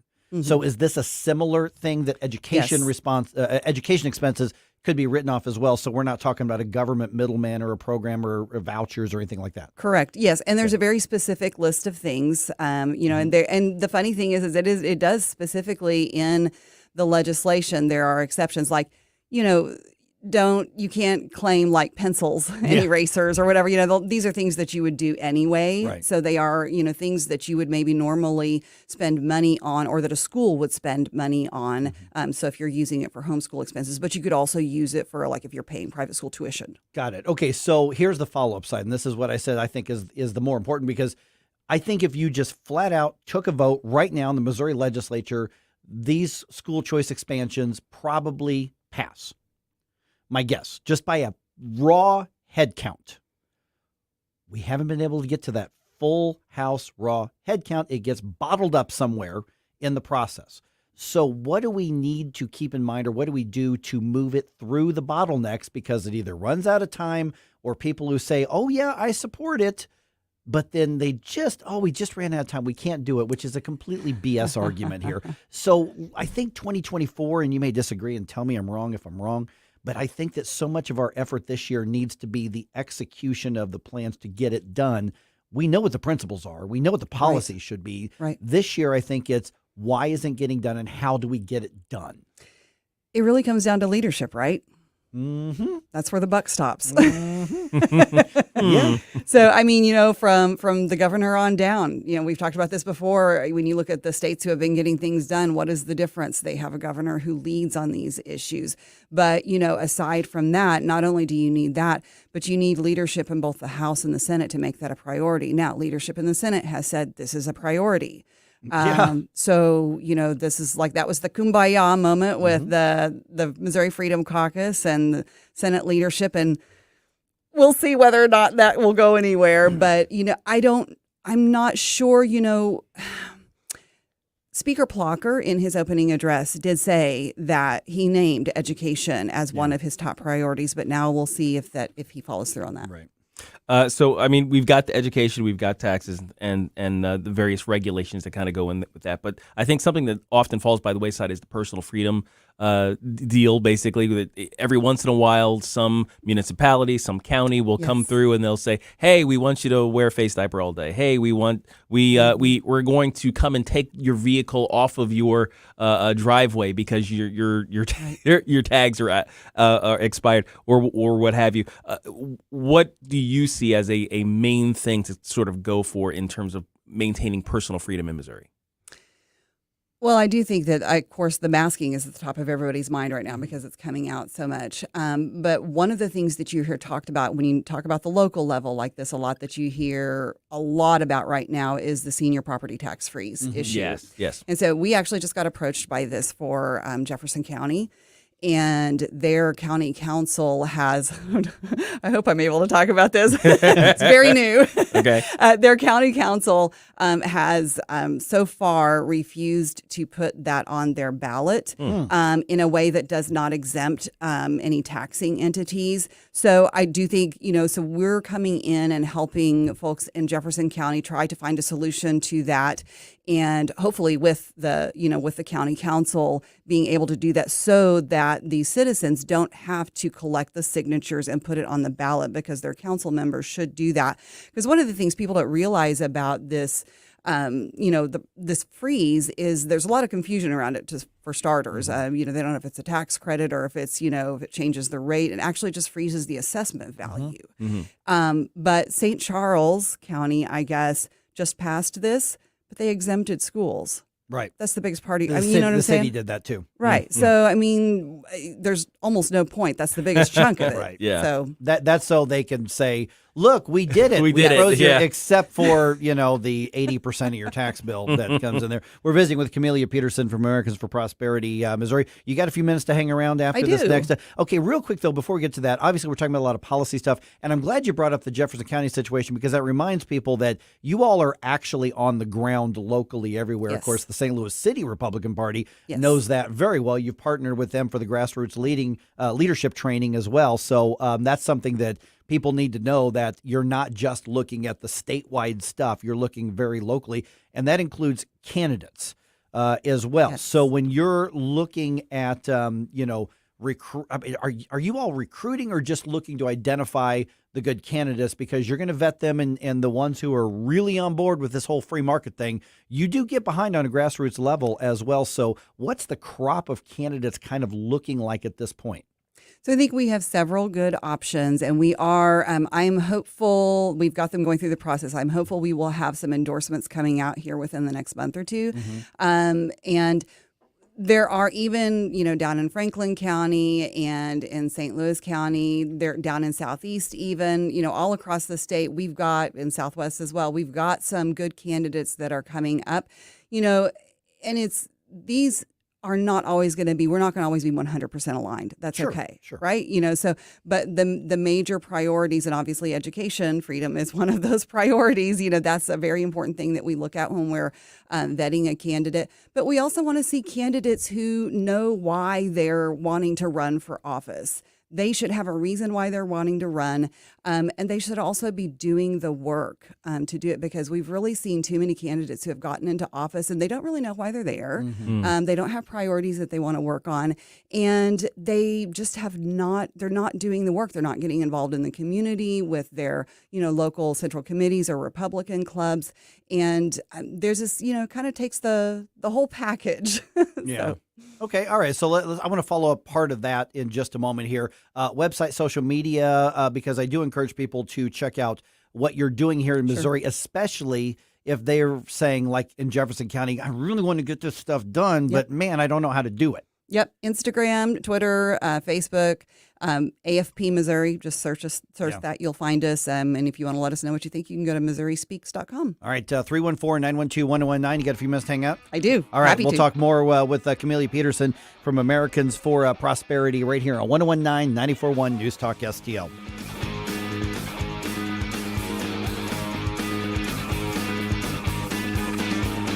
Don't try to make me stop. No inspiration. You have a soul so dark, it is no more. Watch us on our live stream using Rumble, Facebook, and Twitter. Making cold my heart to fight your war.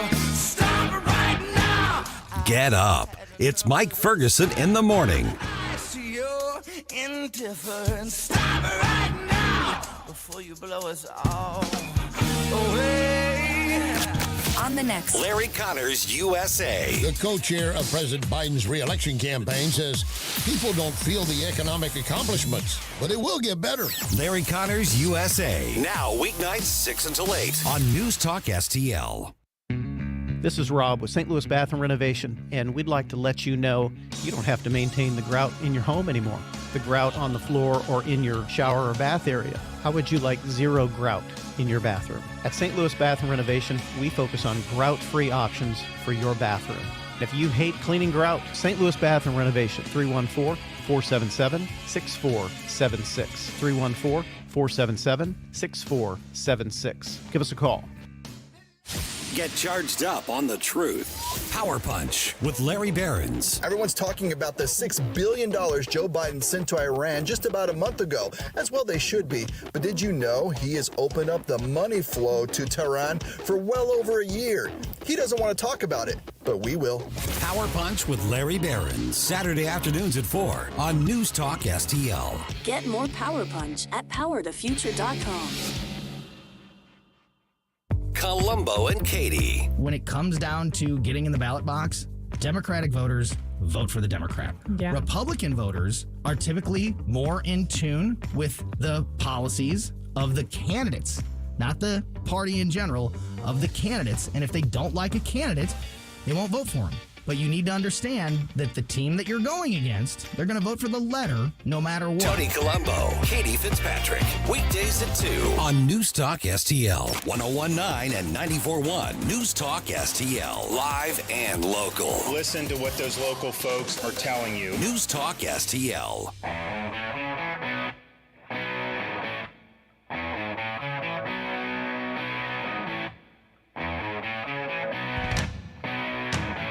Hey there, Tim Jones here. Make sure you join me and my buddy Chris Arps this afternoon from 4 until 6 p.m. right here on 1019 94.1 News Talk STL. Right now, let's get back to more of Mike Ferguson in the morning.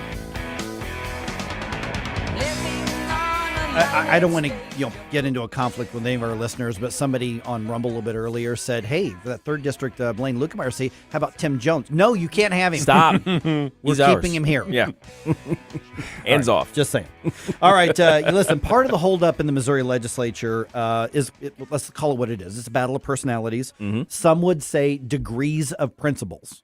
Okay, that's Yes. one of the keys. So I'm going to explain that in just a moment here. We've got Camellia Peterson from Americans for Prosperity, Missouri. By the way, our weekend programs, Rob Carter Show, Sunday evening, 6 o'clock to 8 o'clock.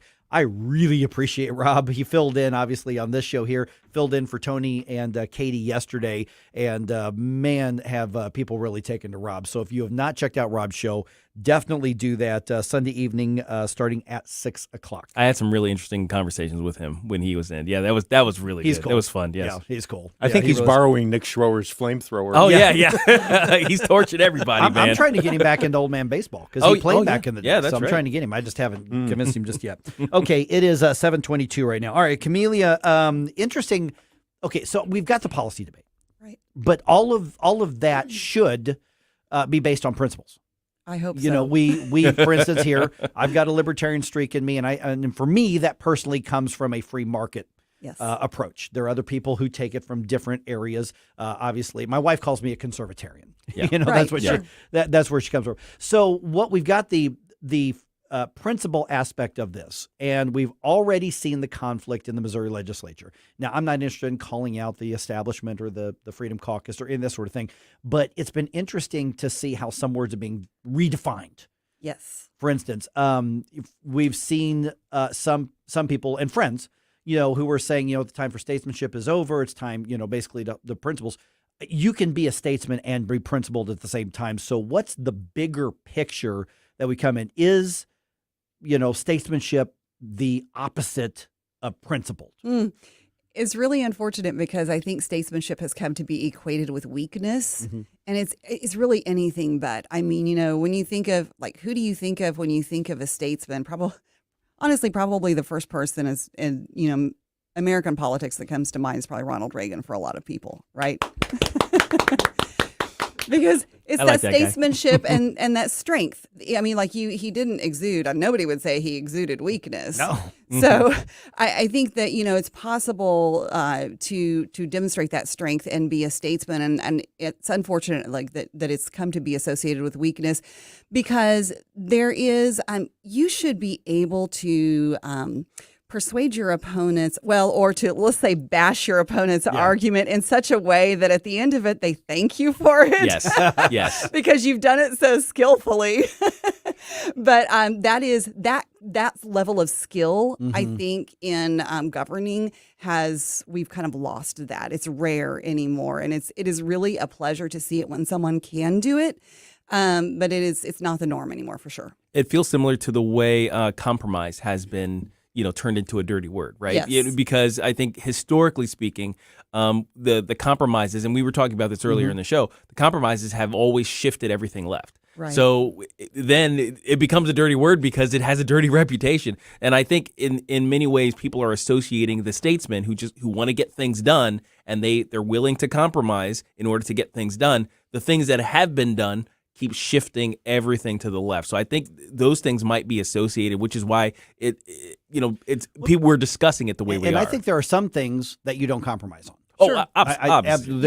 Without a doubt. But when we talk about something like statesman, and I think it's interesting that old school word kind of came back up in the debate in the Missouri side, at least, right. Because to me, statesmanship and in the context that it's being used now, maybe they mean unprincipled. Maybe they, you know, and so that's a fair debate. Well, and I think they just mean being nice. Yeah. Right? Yeah.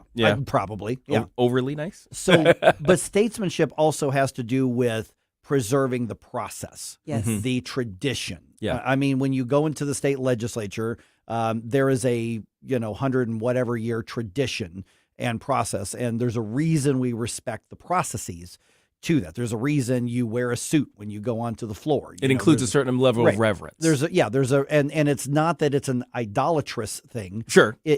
But there's a reason that civilized Western societies have these sorts of things. But when it comes to being nice, there are things that I'm not nice about anymore. Now, I'm not going to go out and get in somebody's face and pick a fight, but there are things where I say, this is my line. I'm not backing down from it, that sort of thing. So why is it important to have true statesmanship in that discussion? Because now we've got some people who either they have a different definition of it, but why does that matter when they're saying we've got so many important policy stuff, we've got to get it done, to hell with statesmanship, we've got to get the right policies and things done, and we agree with them on the policies.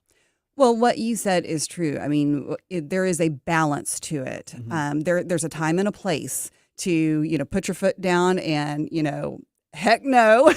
Right. And then there is a time for discussion and compromise and finding a path forward. And we are very much in a culture of like, he fights, but does he win? Like, all people want to know is that you're fighting for them. But at the end of the day, if you're making a lot of noise, what's your outcome?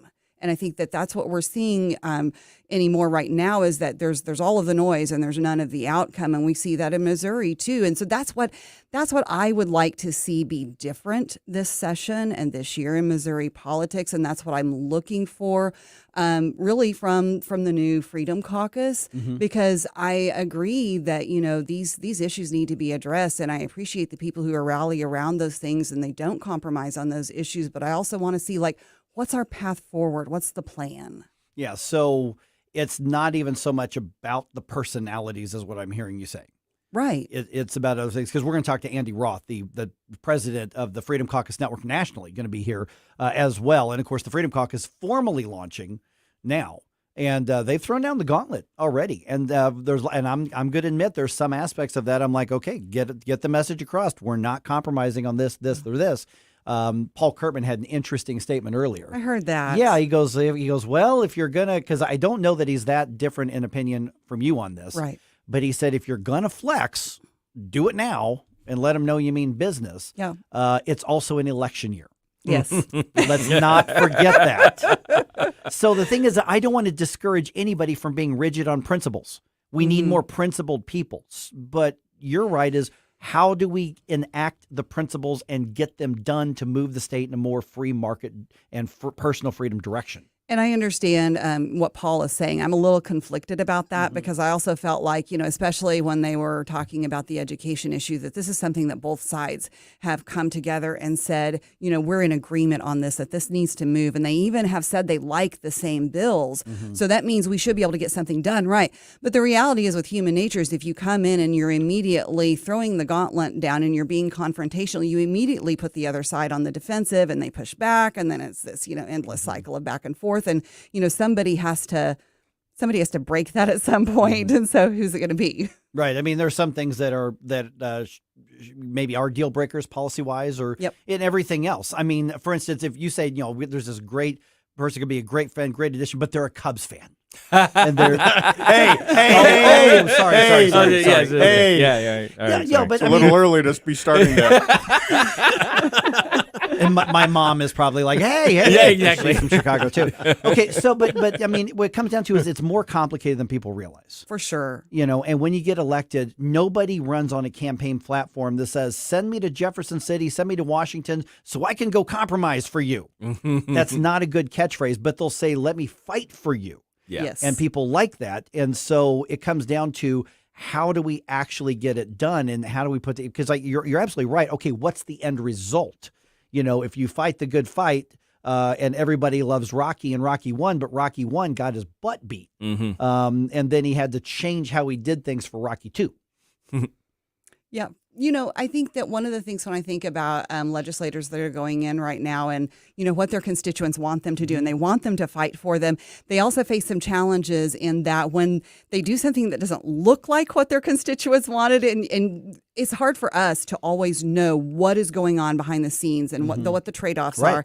And I always think, I've been talking about this a lot lately, but I always think of the Barry Goldwater quote where he's, talking about, what he wants to do in government, but he ends it with, and if I should later be attacked for neglecting my constituents' interests, I shall reply that I was informed that their main interest is liberty and that in that cause I am doing the very best that I can. And like if all of our legislators abided by that, wouldn't that be wonderful? Boy, it's almost like we're in a republic instead of a democracy. That's crazy.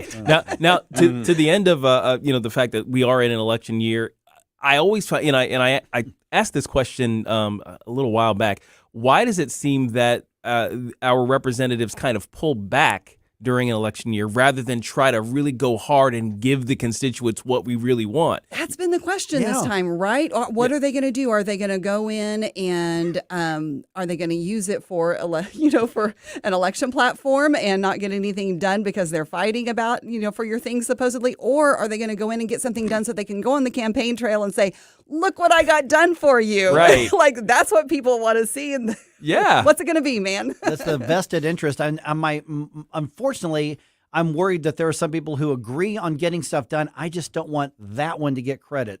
If I don't get credit in my way, in my framing, and Right. and honestly, I'm going to put a lot of that blame on the Republican leadership in the Senate and the House. I mean, on that one, I think there's a lot of that. We're like, yeah, we're fine with these bills, but man, we don't want those guys to get any political capital. Right. And there's always that conflict between the House and the Senate leadership, right? And it's always just a grudge match, it feels like. It is. It is. Right now, we were talking, they're going off the middle rope. They're not quite top rope. Not quite steel chairs yet. Yeah, we haven't gotten there. Or the tables now. The tables, yeah. Yeah, they haven't done that yet. More wrestling analogies. Nice wrestling analogy. They're not even building up the storyline for the feud. Right, Just exactly. run in right at the beginning of the show. Yeah, you got to grab the mic and start berating each other. Okay. All right. Camellia Peterson, Americans for Prosperity. I know you're going to be busy today. The Freedom Caucus actually launching formally, officially today. I mean, they've already shaken things up for, in a lot of different ways. They're launching today in St. Charles. It's going to be, I just think, absolutely fascinating. And they're going to be such a major factor in what happens in the legislature one way or the other. Yes, for sure. I am going to that. Several people on my team are going to that. Love to hear what they have to say. And I'll be listening for your segment later with Mr. Roth because I'm interested to hear what he has to say too. And then tomorrow, also in St. Charles, Bob Anders kickoff for a lieutenant governor, and we'll see whether or not he changes his mind. And look, because there were some rumors about the 3rd district and Blaine Luetkemeyer seat. Right. Now, I have not heard from Bob that he's changing anything, and I talk to Bob pretty often. So I haven't heard anything specific either.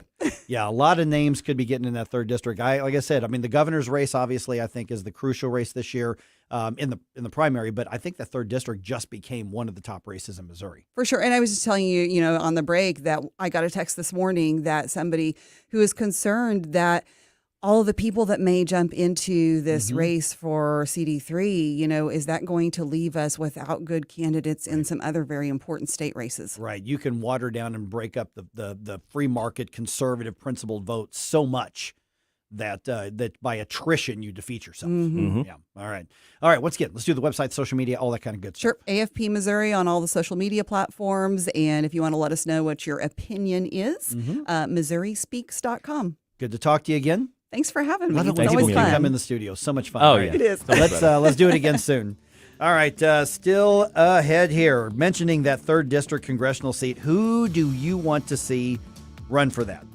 It is possible that 2 of Missouri's 8 congressional seats could change hands this year because there's a Democratic one that could change hands to another Democrat, and there's a Republican that is going to change hands. Who do you want to see run? Let's talk about that just ahead.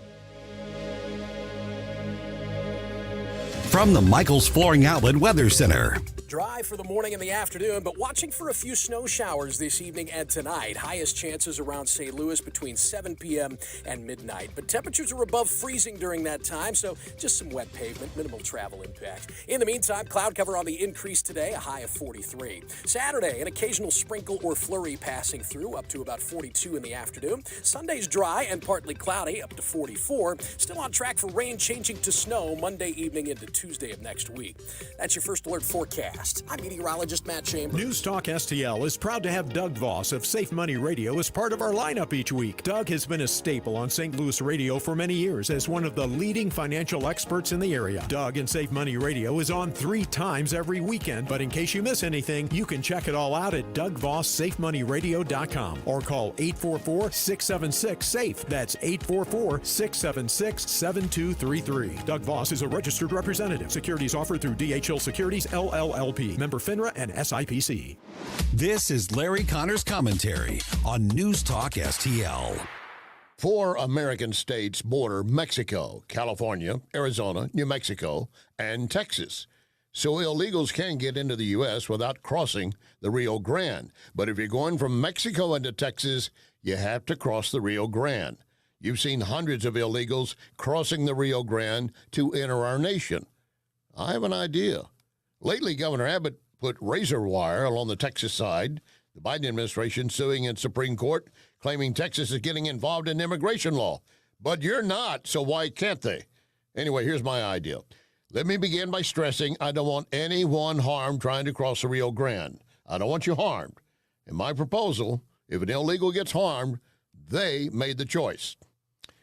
So, Governor Abbott, here's my proposal. You need to call your fellow Republican governor in Florida and ask Governor DeSantis to send you truckloads of gators. That's right, alligators. They live in fresh water. The Rio Grande is fresh water. There are a lot of critters along the Rio Grande: rabbits, ground squirrels, coyotes, snakes. Illegals, do you really want to swim in the Rio Grande if it's filled with gators? Get more Larry Connors on Larry Connors USA. Tonight at 6 on News Talk STL. It's been a very busy year for Wellington Environmental. Tom and his staff had traveled all over making sure that minor issues don't become major disasters. Then there are the times Wellington is called in for emergencies, but nothing Wellington hasn't seen before. They have certified inspectors, chemists, scientists, environmental planners, and that's just some of their expertise.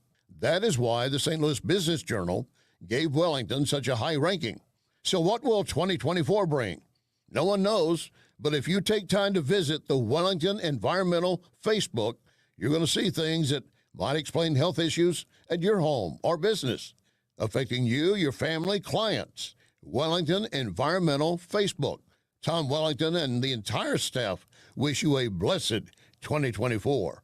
Your world, cleaner, better, safer. So, as always, be well with Wellington. Congratulations to everyone at Connor Roofing. We chose the Connor Roofing team for our National Best of the Best award for customer satisfaction without telling anyone at Connor Roofing, based on over 30 years of fantastic customer reviews. Rob and Kathy Connor and their team deliver very high quality roofing, siding, gutters, storm damage restoration at a fair price with integrity. Connor Roofing has had an A+ rating from the Better Business Bureau for years. Count on Connor. For an estimate, please visit ConnorRoofing.com. That's CONNER roofing.com. St. Louis's new choice for conservative talk. Thank you for the opportunity to let me vent here. Live and local. Way to be, guys. 1019 all the way. This is News Talk STL. I am home.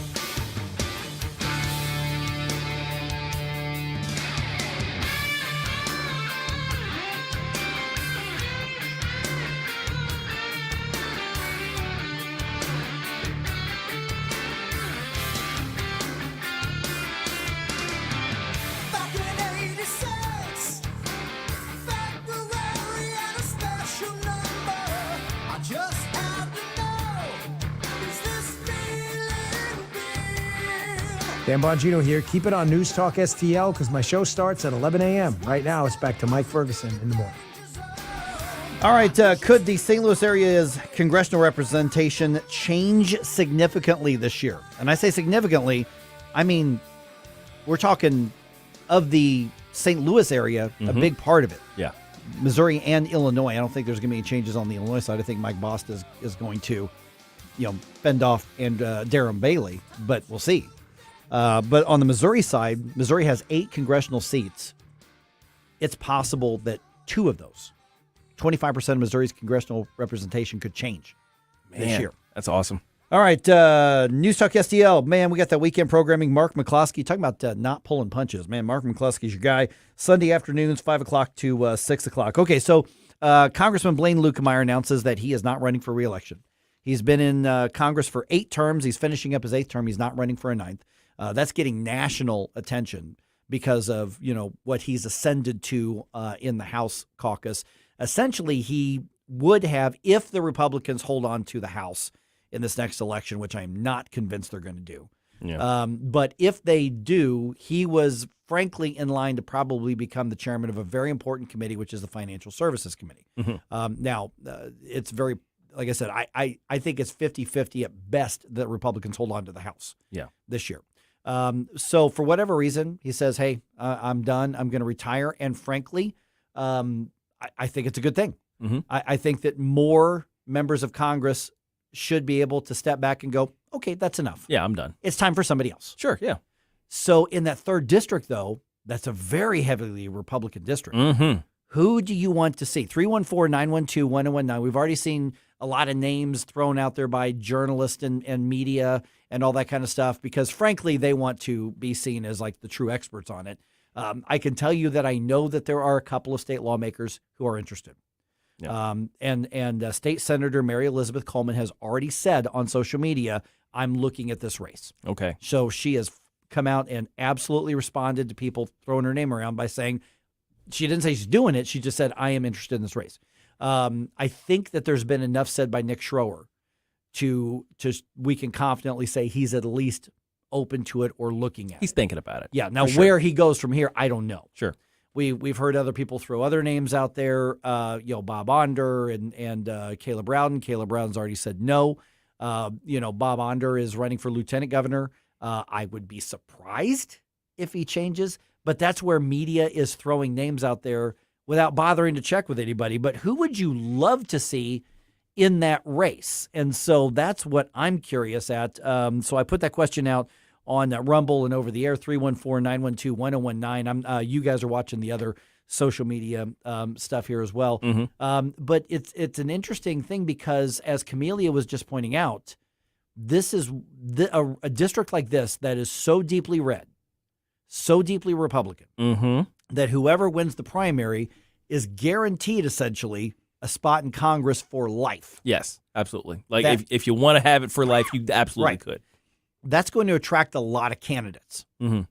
When that happens, it takes far less to actually win the race, meaning that if we've got, let's say, 3, 4, 5 really solid free market, pro-life conservatives, constitutional conservatives, and one squishy, moderate, center-left Republican, well, that one who normally would never win has a chance to win. Yeah, because you're splitting the deep red vote, right, among the other candidates. So yeah, having a very wide scrum for that seat is a bad thing for us solid Republicans. But you know what's really hard, because I think a lot of us as voters, and we see this, and so do the candidates. They just think they're going to be one to break through, and there may be some.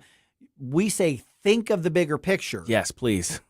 But telling a candidate, listen, you need to be the one to admit that I'm not going to win, or I may split the vote. Nobody wants to hear that, because they make a living having people come up and tell them, you are so important and so popular. Your voice is so important. You need to be at a bigger stage. And everybody else is the one who's spoiling the vote. I'm just amazed that Gabe used a rugby reference. Oh, the scrum. Yeah. That was well done. Oh, thank you, sir. Interesting conversations going on Rumble here. Goat Lady, who I love the fact that she's always on. She says, I'd vote for Nick or Onder. Susie Moore, Smoozy Q, she says, I'd rather have Bob here in Missouri than in D.C. See, I think that's crucial. We've got to stop thinking that Washington, D.C. is more important than our state races. It is not the be-all and end-all. Right. They're both important. We tend to think of this as, well, state rep's fine, but, what's really important is Congress. Oh, my gosh, Listen, yes. your state rep can do a lot to affect your life and defend your liberty. Absolutely. Especially in Missouri. I mean, we were just talking about how deep red, the legislature is, and how they're not doing any deep red things. Well, so we need those voices here in Missouri. Absolutely. And then there's another comment here. Nick could make a big impact in D.C. I think if Nick Schroer, and the only reason I'm because I don't like to buy into the rumor mill and all that kind of stuff. It's fun at the coffee shop or whatever the case is. And I've had hundreds of those conversations over the years. It's fun. But Nick has indicated on social media that he's at least open to it. Right. So here's what I think happens if Nick Schroer runs and wins, is he immediately goes and he finds the Freedom Caucus people in Washington, D.C., like Byron Donalds and people like that. Yeah. And he says, let's get to work. I was just thinking that we could basically have the right version of the squad. So what we now, of course, because being a complete opposite of them, they'd be smart. Right. So what would we call them? Would they be like the Freedom Force or the Freedom Caucus? The Freedom Caucus. Well, yeah. I mean, I'm just saying, because on the right we can use bigger words. Okay. All right.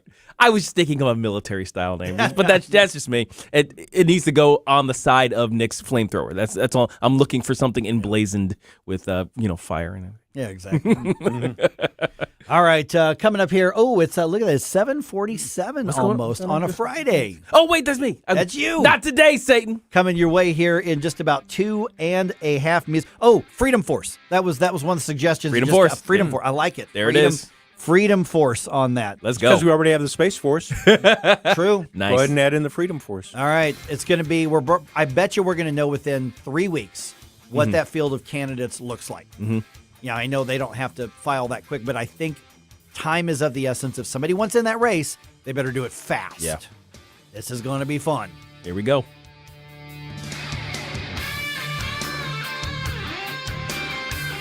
For podcast articles and more, find us on newstalkstl.com. Get up. It's Mike Ferguson in the morning. Back in 86, February and a special number. I just had to know. One of the 5 most traumatic experiences in life is moving. I can assure you that McGuire Moving can help ease that pressure. Moving into a new home or a new business, locally, internationally, McGuire is rated number 1. More than 80 years of experience. Free estimate, call McGuire, 314-241-0600. 241-0600. McGuireMoving.com. How'd you like to eliminate your expensive cable bill forever or get new satellite internet where cable can't go? Well, now you can have affordable satellite internet service for a few dollars a day. All you need is a mini satellite installed, and you can have unlimited internet connections wirelessly in your home or office. And no cable boxes means unlimited connections and no clutter. You can surf the internet or stream any of your favorite television services with no cable. And the best part is, satellite internet service costs only a few dollars a day for your entire home. Yes, fast internet to surf or stream television for a few bucks a day. Call now for free details and learn how to drop your expensive cable bill. 800-696-2871. 800-696-2871. 800-696-2871. That's 800-696-2871. This hour of Mike Ferguson in the morning brought to you by Window World. Simply the best for less. 314-993-1800 or visit windowworld.com. Hey, this is Larry Connors. Make sure you're listening later today at 6 o'clock on News Talk STL for my show, Larry Connors USA. Now, back to Mike Ferguson in the morning. All right, the Missouri Freedom Caucus formally launches today. Yep. They are already making an impact. Apparently. Launching today. They've really shaken things up. Freedom Caucus Network's national president, Andy Roth, is going to be here at 8:05. So let's talk about just how much fight do they have in them. Mm-hmm. I think the answer is going to be a lot. It seems like a lot. Yeah, so we'll talk to him, like I said, right around 8:05. All right, it is 7:50 right now on a Friday, Stell. You know what that means. I think I do. This segment is brought to you by Paw Factory Pet Supplies. Enter code NOTTODAY, for 15% off your treats, toys, and training equipment at pawfactory.co. That's pawfactory.co. Now, without further ado, it's the weird, the wacky, and the worrisome. These are the stories that make you sick. Look all the devil. Oh, hell no. This can't be happening, man. This isn't happening. The devil. There's only way to be sure. Not today, Satan. Not today. Amen. Amen. Okay, in our first story here, Illinois firefighters conducted an unusual rescue the other day. Okay, they saved a 6-foot boa constrictor. Hell no. To the no. Yeah, to the no. Okay, so I'm just saying the first question, I want to know the details here, but the first question is why? Why, though? Yeah, I mean, you imagine them breaking into a burning building and for children, but this time they saved A 6-foot boa constrictor. Now, the City of Heron Fire Department said crews responded to the home of a person who reported their pet snake, Nagini, had escaped its enclosure and gotten in the side panel of a kitchen cabinet where it was stuck for about 12 hours. So, big fat snake stuck in your kitchen cabinets, I guess, is a bad deal. I don't know if they were trying to pull it out by the tail or something. It wasn't working. But 12 hours it was stuck in there. Firefighters were able to disassemble the cabinet so the owner could get the snake, the department said in a Facebook post. Now, the cabinet was reassembled and Nagini was safely returned to her enclosure, the department said. So, happy ending to the... Nobody got eaten. Nobody got eaten. Yeah. I mean, no pet cats or dogs or guinea pigs were lost in the in the escape of Nagini. My dad, when I was a kid, was a firefighter in Illinois, in Decatur. Yes, and I'm trying to think how they would react if they got a call to go get a what was it? A boa constrictor. Boa constrictor. Yeah. Out of the wall. I have a feeling that back in the 70s and 80s, they would have said, no. They call animal control. Yeah, we're animal control. We're not doing that. Yeah, why not call animal control? I don't get that. It's a good question. I mean, there are some municipalities that don't really have an animal control department. Like, I think Florissant got rid of ours. So I don't know. But my question is, why keep a pet snake? Yeah, I mean, truly, I don't understand the pet snake. I can even go with like a pet lizard, because they're kind of interesting. You hold on to them, it's like, hey, look at my iguana or whatever. Iguana, but a pet snake I never got. Okay, so for two reasons, well, more than two reasons, but for two reasons for sure, I've always thought the same thing. One, because it's not like you can play fetch with it. Yeah. They're when you handle them, there's always an inherent danger because these are animals that are never truly tamed. Right. But secondly, just the enclosures you have for them seems, and I don't want to piss anybody off who maybe has snake, but it seems kind of cruel. You just hold them in a little small thing. To keep them in this aquarium when in the wild they would have all of us. Like, for instance, we've got a cat who's an indoor cat. Well, the size of our house is basically a mansion and playground for that cat. Yes. And these are domesticated animals. But with especially a large snake, you've got to fold them up to keep them in there. Right, exactly. How is that a pet? That makes no sense to me. Yeah. And you're not going to go in and you're not just going to pet it on the head and scritch it under its jaws. They're not exactly cuddly. No, because, well, they would love to cuddle with you. It's just a different kind of cuddle. Cuddle until you turn blue. Yeah. All right, so let's see. Our next story here, an Australian man said it took 6 months of training to break an unusual world record. The fastest time to put on 10 pairs of underpants. Well, isn't that special? There's a theme here because again, my first question is why? Why? Yes, absolutely. Nicholas Manning of Brisbane said he always wanted to break a Guinness World Record, and he eventually settled on attempting the underpants donning title.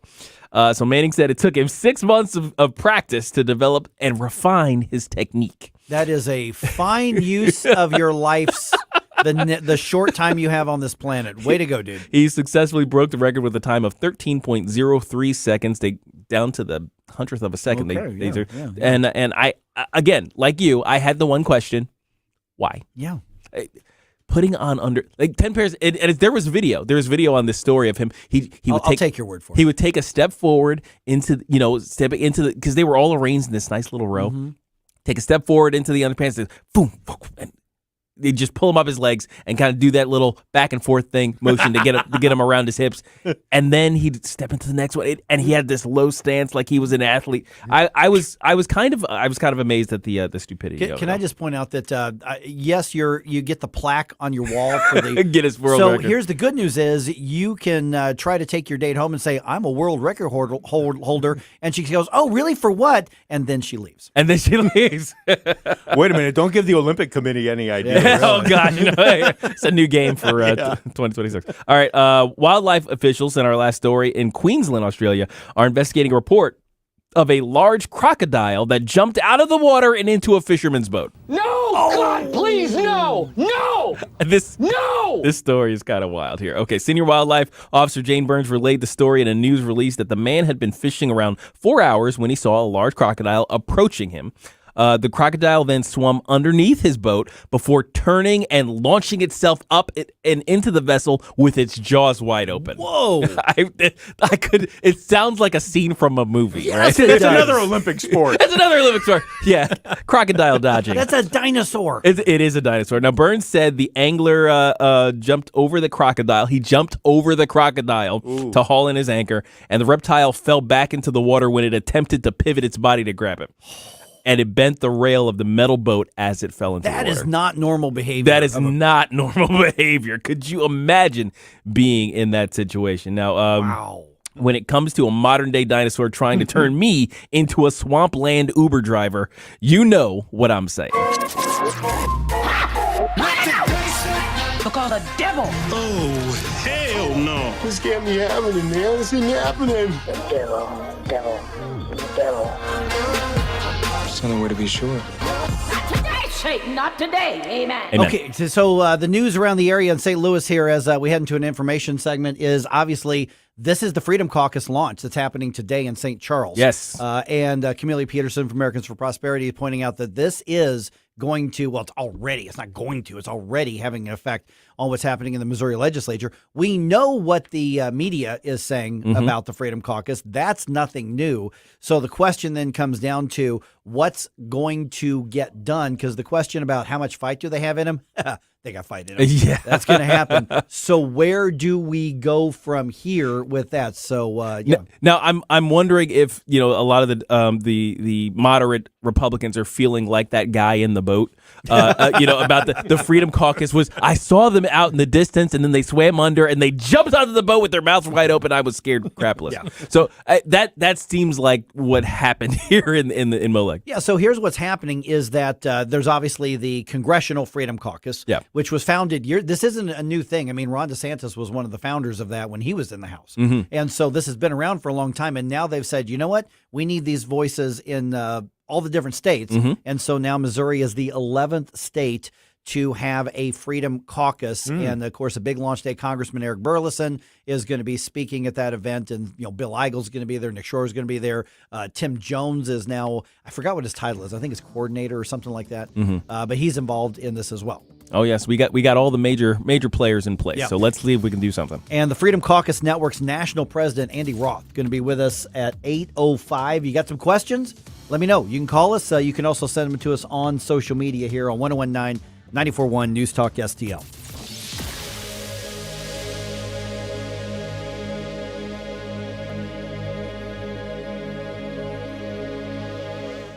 Do you have a car sitting around you want to get rid of? Then here's a great idea. Donate your car and help veterans and their families. Yes, one fast call to the Veteran Car Donation Program and we'll come and remove your car for free. Fast, free towing, and 24-hour response. You can donate most cars, trucks, or SUVs in most conditions. The proceeds raised goes to help active military, veterans, and their families, and you get a tax deduction. All you need to do is make this free call. Get rid of that old car and help the vets. We make it easy. Make this free call now and book your fast and easy pickup. Call the Veteran Donation Program now. Donate your car and help veterans and their families. Operators are standing by. Here's the number. 800-925-1596. 800-925-1596. 800-925-1596. That's 800-925-1596. KLGY HD3 Clayton, K270BW Bellefonte, KNBS Bowling Green. This is News Talk STL at 1019, 94.1, and always streaming at newstalkstl.com. News this hour from townhall.com. I'm Rich Thomason. The U.S. job market closed out 2023 with the addition of 216,000 jobs in December, an increase of 17,000 from the month before. According to the Labor Department, there were payroll gains in health care, government, and construction. The unemployment rate steady at 3.7%. No school today in Perry, Iowa, scene of yesterday's deadly school shooting. We've got an active shooter situation at Perry High School. We need you around The first day of school after winter break in Perry, Iowa. Dallas County Dispatch courtesy Broadcastify. We have a male subject down in the hallway appears to be self-inflicted. Investigators say that shooter, a 17-year-old, killed a 6th grader and wounded 5 others. He was armed with a shotgun and a handgun. Officials did not offer a motive, but 2 friends tell the AP he'd been bullied for years. And that report from correspondent Ben Thomas. Texas Governor Greg Abbott's practice of offering illegal aliens transportation to the sanctuary city of their choice sparks a lawsuit by New York City. The lawsuit claims that 17 bus companies knowingly implemented Governor Abbott's busing plan in violation of a New York law that limits transferring needy persons across state lines and then abandoning them. It seeks more than $700 million in damages to recoup the cost of caring for an estimated 33,000 migrants who've arrived in the city on charter buses since April 2022. Abbott said in response that the suit was a violation of the Commerce Clause, which guarantees the constitutional right to travel. I'm Lisa Dwyer. And on Wall Street, ahead of this morning's opening bell, stock futures are lower. Coming on the heels of the latest jobs report, the Dow futures down 113 points, NASDAQ futures off 64. More on these stories at townhall.com. Dinesh D'Souza's new blockbuster movie, Police State, exposes the government's plot to control MAGA conservatives. These are anti-government. We have freedom of religion and freedom of speech. Violent extremists, and they must be dealt with. MAGA Republicans threaten the very foundation of our republic. Mass surveillance, censorship, and armed attacks. There's nowhere to hide. FBI, we have an arrest warrant. 15 marked units on my property. Military-styled soldiers pointing an automatic rifle at my head. Are we becoming a police state? It may be the Russia other people grew up in, but not my America. Directed by Dinesh D'Souza, Debbie D'Souza, and Bruce Shuley. Police State sounds the alarm. What we need is a person, and then we go find out what crime you did. How did we give the state this kind of power? Police State. They have their lists. Are you next? If they're coming for me, they're coming for you. Police State. Buy it or stream it now at salemnow.com. Salem Now.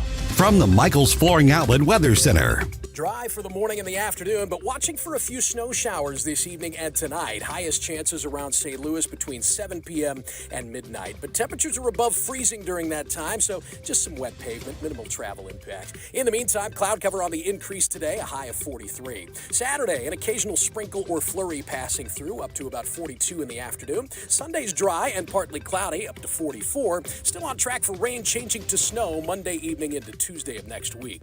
That's your first alert forecast. I'm meteorologist Matt Chambers. This hour of News Talk STL is brought to you by Stifel, serving investors for over 130 years. Contact your Stifel financial advisor at stifel.com. That's STIFEL.com. I'm always glad to have new sponsors, but I have turned some down. See, I only endorse clients if I believe in them. And I've been a spokesman for John Beal for 10 years. Through those years, listeners said they went with John Beal because they trusted me. And just recently, a woman named Mary wrote, "We got a John Beal roof based on your recommendation." Thank you, Mary, and all the others for calling John Beal. 1-800-NEW-ROOF. 1-800-NEW-ROOF. To our brave police officers and first responders, we say thank you for risking your lives to protect us. To all the incredible volunteers who've joined hands with the David Dorn Foundation to raise funds for equipment and services, we extend our heartfelt gratitude. We stand strong with our volunteers who give their time, talent, and dedication as a shield of support for those who rush into danger. The David Dorn Foundation gives a big thank you from our heart to yours. Visit dornfoundation.com and join as a volunteer.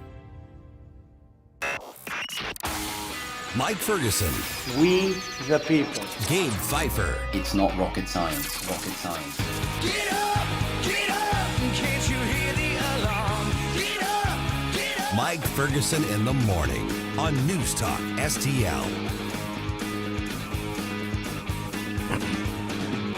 Okay, so here we are in an election year, and in the Missouri legislature, that impact of that election, like you were talking about this a little bit earlier, Gabe, you would think in an election year that all of the elected officials would rush to get good stuff done to say, look what I did. Yes. Elect me to my seat or to something else. Right. Here's your education freedom. Here's your tax cuts. Here's your and then we would all be clamoring for their reelection. Yes. Please take my campaign donation. Yes. Shut up and take my money. That's right. But what happens in the last few years, couple election cycles, is everything grinds to a halt. Everybody wants to take credit for trying to get it done. And those who are actually trying to get it done are frustrated because it gets bottlenecked by people who kill the good stuff, but want to say, "Oh, it's just the process. It's the system." I really tried, but we ran out of time. Gosh, darn it. We'll get it next time, but you got to reelect me. Yeah, and I would respect that if we didn't see it. And the last 2 years, 3 years, Gabe, we have gone on and said, "Here's what's going to happen." Yeah. And we said it in January, and then we said, "Hey, by the way, in February, look for what's happening." And it's happened like clockwork, and I wish I were wrong about that at some point. So today, the Freedom Caucus, a lot of these representatives and senators were in what used to be called the Conservative Caucus, disbanded a year or two ago, and now the band is back together. And they've got the backing of a national organization, the Freedom Caucus Network, and its national president, Andy Roth, joins us in the studio right now. Andy, good to meet you in person finally. Talked to you a number of times on the phone here. By the way, very special interview coming up on my syndicated show, American Viewpoints, this weekend with, you. No, we really will. So that's the national aspect of it. On the Missouri side, so you've come in from D.C. to be a part of this launch. Yeah. This is something you could have easily sent some representatives to. Obviously there's going to be a lot of local dignitaries there. What's important about Missouri getting a Freedom Caucus? Well, the goal obviously is to have a state Freedom Caucus in all 50 states. Yeah. We know that it works in D.C., the House Freedom Caucus, made up of, the founders of Jim Jordan, Andy Biggs. Its new current chairman is Congressman Bob Good from Virginia. We know they're the conservative North Star in D.C., but we don't have Freedom Caucuses in the states. And so 2 years ago, we launched the State Freedom Caucus Network to solve that problem. And the Georgia Freedom Caucus was our first one. And then we went into South Carolina and then South Dakota. Illinois, your neighbors, have a Freedom Caucus, which I think is fantastic since it's such a blue, horrible, progressive state. But they're going to be on defense full time as opposed to a state like Missouri where you can be on offense. Correct. And so we've just been opening up new states for the last 2 years, and Missouri is going to be our 11th one. So I'm really excited to be here and to do this with the good folks in the legislature. What are the major impediments to spreading this through all 50 states? The lawmakers themselves. Oh, geez. Really? Yeah. Like the ones on our side, not just our opposition here. Correct. We can't just be the suits from D.C. that come in and say, hey, you're going to start a Freedom Caucus. They've got to want it, and they've got to know that we can help them. But at the end of the day, it's them. And I'll tell you what, some of our toughest states are deep red states. We've gone to Tennessee, we've gone to Alabama, and we cannot find anybody that wants to be a conservative lawmaker in a Freedom Caucus. Now, we've talked about what happens in these deep red areas, that you end up with basically three parties. You got the Democrats, the Republicans, and the conservatives. And the Republicans and conservatives is where that internecine fighting kind of gets its worst. And I guess that's kind of what you're talking about, is it creates that impediment to a Freedom Caucus developing. Correct. I mean, the problem in red states is that there are so many Republicans that Democrats run for those seats but put an R after their name, and then they vote like Democrats. And because everybody's attention is on D.C. and on Trump and Biden and the border, the Ukraine war, nobody's paying attention to the state capitals, so nobody knows that this is actually happening. And that's exactly how the establishment likes it. They want to be in the dark so they can move the money to where they want to put it. Okay, so I'm sure you've seen the media coverage and everything. Media, they've already gone after the Freedom Caucus, which was predictable, clockwork. Yeah. We knew it was going to happen. Freedom Caucus are far-right extremists. These are people who are just obstructionists. They want to stop everything. We've had other conversations a little bit earlier today even where somebody says, boy, I think they're right, but I want to see how they're going to get stuff done. It's one thing to fight, but it's another thing to fight and win, which is better than fighting and losing. And so first, let's talk about, the smearing that's already happening with you guys haven't even formally launched and you're already in the headlines there, which tells me that somebody's nervous. We're over the target. You're over the target. But secondly, the we all want the fight. I want the fight. How do we get to the win part? Yeah. Well, I think it's funny when we're called extremists or, radicals when we want school choice. That's a pretty common sense thing. Yep. Lower taxes, a little bit more freedom, medical freedom. These don't seem radical to normal folks. So that's one point. We'd like the border shut down. Yeah. Also that actually seems quite reasonable. Anybody that calls that radical or extremist is probably the radical in the worst way. How do we win? You have to expose what's going on. And not only do you actually fight on policy, but you actually have to make people aware of what is actually happening. I've been mentioning this recently. The states have balanced budget requirements. So people think, oh, well, the states are doing a fine job. They have to balance their books. In South Carolina, they raised the budget by 15%. In Texas, it was 21%. There are double-digit increases in budgets all over these states. And that's not going back to the taxpayers. That's just more spending and more spending. Right. And so we have to fight on where the money goes.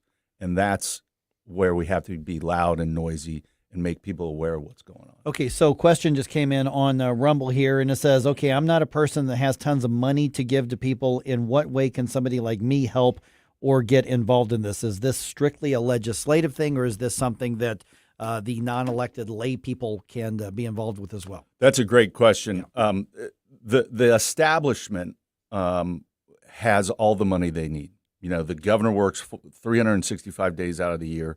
The lobbyists are full-time. They've got tons of money. The bureaucrats, the agencies, they work around the clock. But the people that are fighting for our liberties, they're part-time lawmakers. They've got full-time jobs. They've got families to worry about. So who's minding the store when the session is they've gavelled out of session, right? So what we've done is take part-time lawmakers and turn it into a full-time Freedom Caucus. So to your the listeners' question, that's why the State Freedom Caucus Network exists, is to provide resources and support to these lawmakers. So if they're so inclined, go to statefreedomcaucus.org and support our efforts. But in addition to that, if you live in Missouri and you want to help the Missouri Freedom Caucus, sign up for their newsletter, sign up for their Twitter handles, do everything you can to support them, not just financially, but vocally and yeah, I mean, when there are voices of support, whether it's on a policy issue or something else, I mean, people are surprised at how few voices from the constituency actually makes a difference. I mean, we've heard, it's huge. Yeah, I mean, it's ridiculous. Yeah, so I mean, 100 people out of however many are listening right now, they do that, and when there's an action item and they call their lawmakers and like, hey, the Freedom Caucus is right on this. What's going on with this? They get 3, 4, 5, 10 of those. That puts people on alert in a state legislature. Yeah, no, no doubt. Like in D.C., they get calls all the time, and so they become inured to hearing what's going on back home. But in the state legislature, if you get just 5, 10 phone calls on something, you're like, ooh, geez, I better be careful here. And in Wyoming, this is a great story. In Wyoming, the legislature's website lists the cell numbers of the state lawmakers. Oh, wow.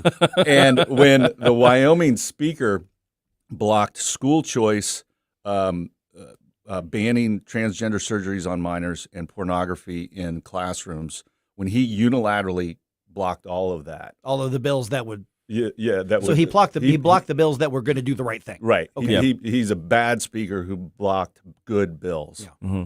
We took his cell number and we sent it to everybody in his district and ruined his weekend. and now this session that's coming up, he's been forced to open up a little bit more, and he's still going to fight and scream and yell, but that's the kind of difference we can make. You know what? And that is so important because the other side does that all the time. Yeah. Mm-hmm. And we seem to be the nice folks that just sit there and say, okay, that's fine. We'll move on to something else. And you're right. We need to really take a stance and make them realize, hey, Those people are out there. Yeah, and to my point before about taking part-time lawmakers and making it a full-time Freedom Caucus, once the session ends, we're not done. And I'll give you a great example. In South Carolina, our Freedom Caucus, they were out of session. They found out that the Medical University of South Carolina was doing transgender garbage on kids as young as 4 years old. Oh, my gosh. And the South Carolina Freedom Caucus put out a press statement that said, we see what you're doing. We don't like it. We're going to investigate you. We're going to do a FOIA request, and we're going to look at your funding, and if you've broken any laws, we're going to come after you. Within 3 months, the hospital shut down the transgender clinic and fired the lead doctor. And that was all out of session. No vote was taken. No bill was considered. And that's the sort of thing we want to bring to Missouri, because you guys are a part-time legislature.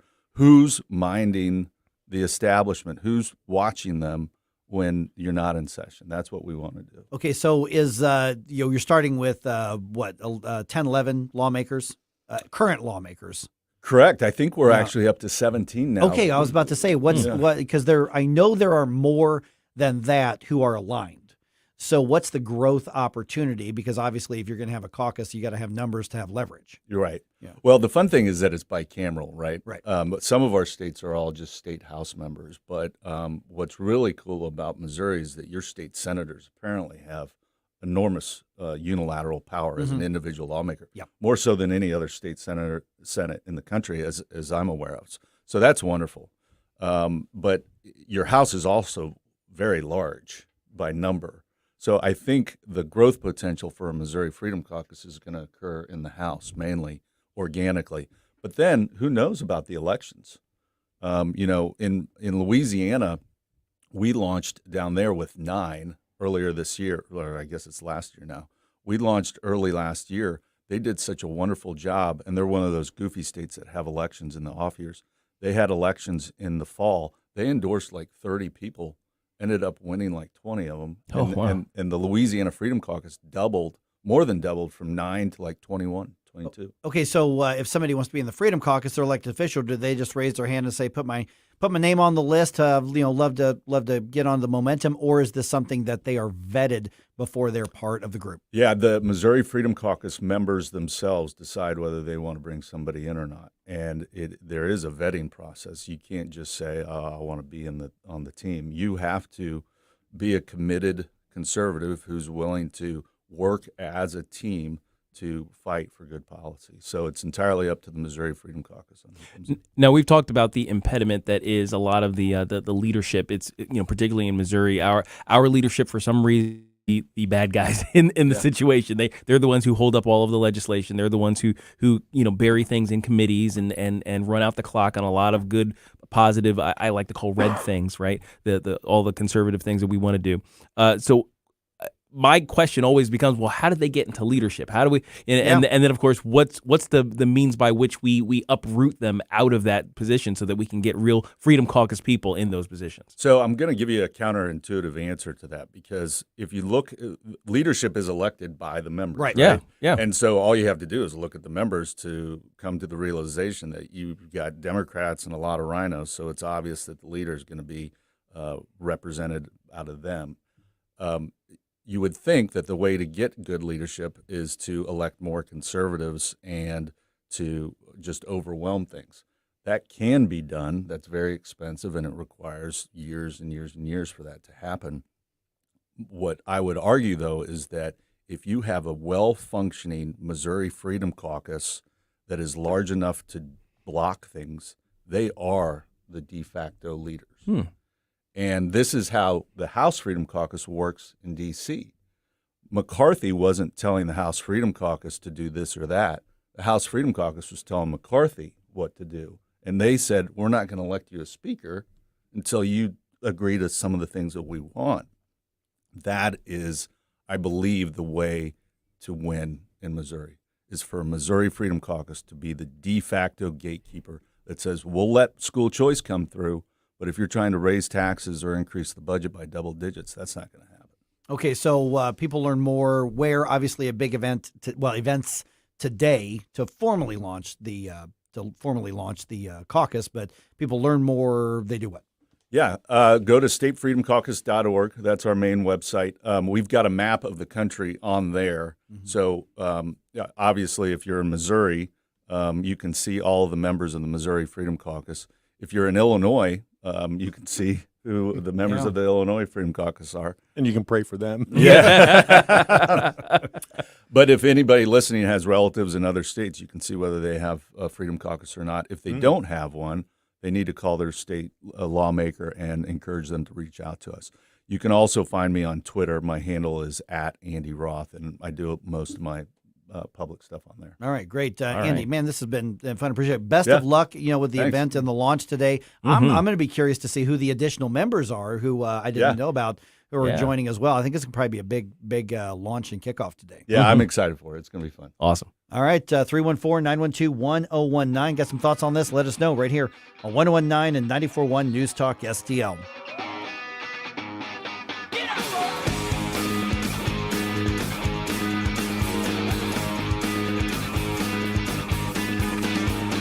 Don't try to make me stop, no inspiration.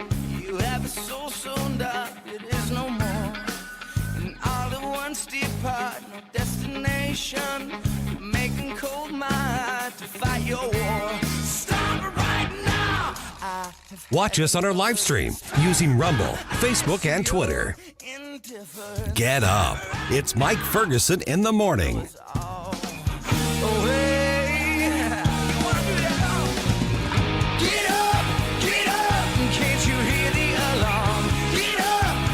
Hey, Tim Jones here with Tony Colombo for our friends Rodney and Jen Wallner at the Wallner Home Selling Team. If you're thinking about taking advantage of the market and selling your home, don't wait. Call the Wallners now. Put St. Louis's #1 home selling team to work for you. Rodney and Jen have the experience and work ethic that sets them apart from all the rest. That's why they sell 15 times more homes per year than your typical realtor and have so many qualified buyers right now. They'll guarantee to obtain you an offer. The results, Tony, speak for themselves. That's right, Tim. In fact, I recently benefited from those results personally. My wife and I couldn't be happier with the job the Wallners did for us, selling our old home in less than 2 days for significantly more than we were asking for and finding us the perfect new home. Like so many others, we loved working with Rodney and Jen, the Wallner Home Selling Team with Berkshire Hathaway. So if you're thinking about selling your home, don't wait. Call the Wallners now at 314-810-SOLD. That's 314-810-SOLD. And he ain't wearing no clothes. Oh, yes, they call him the street.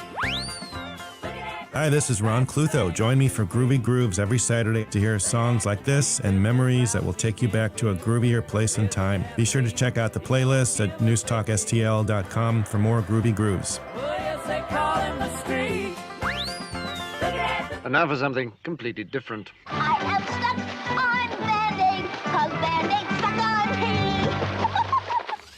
This is so stupid. St. Louis's. Okay, I'm hanging up on you now. Place to talk. News Talk STL.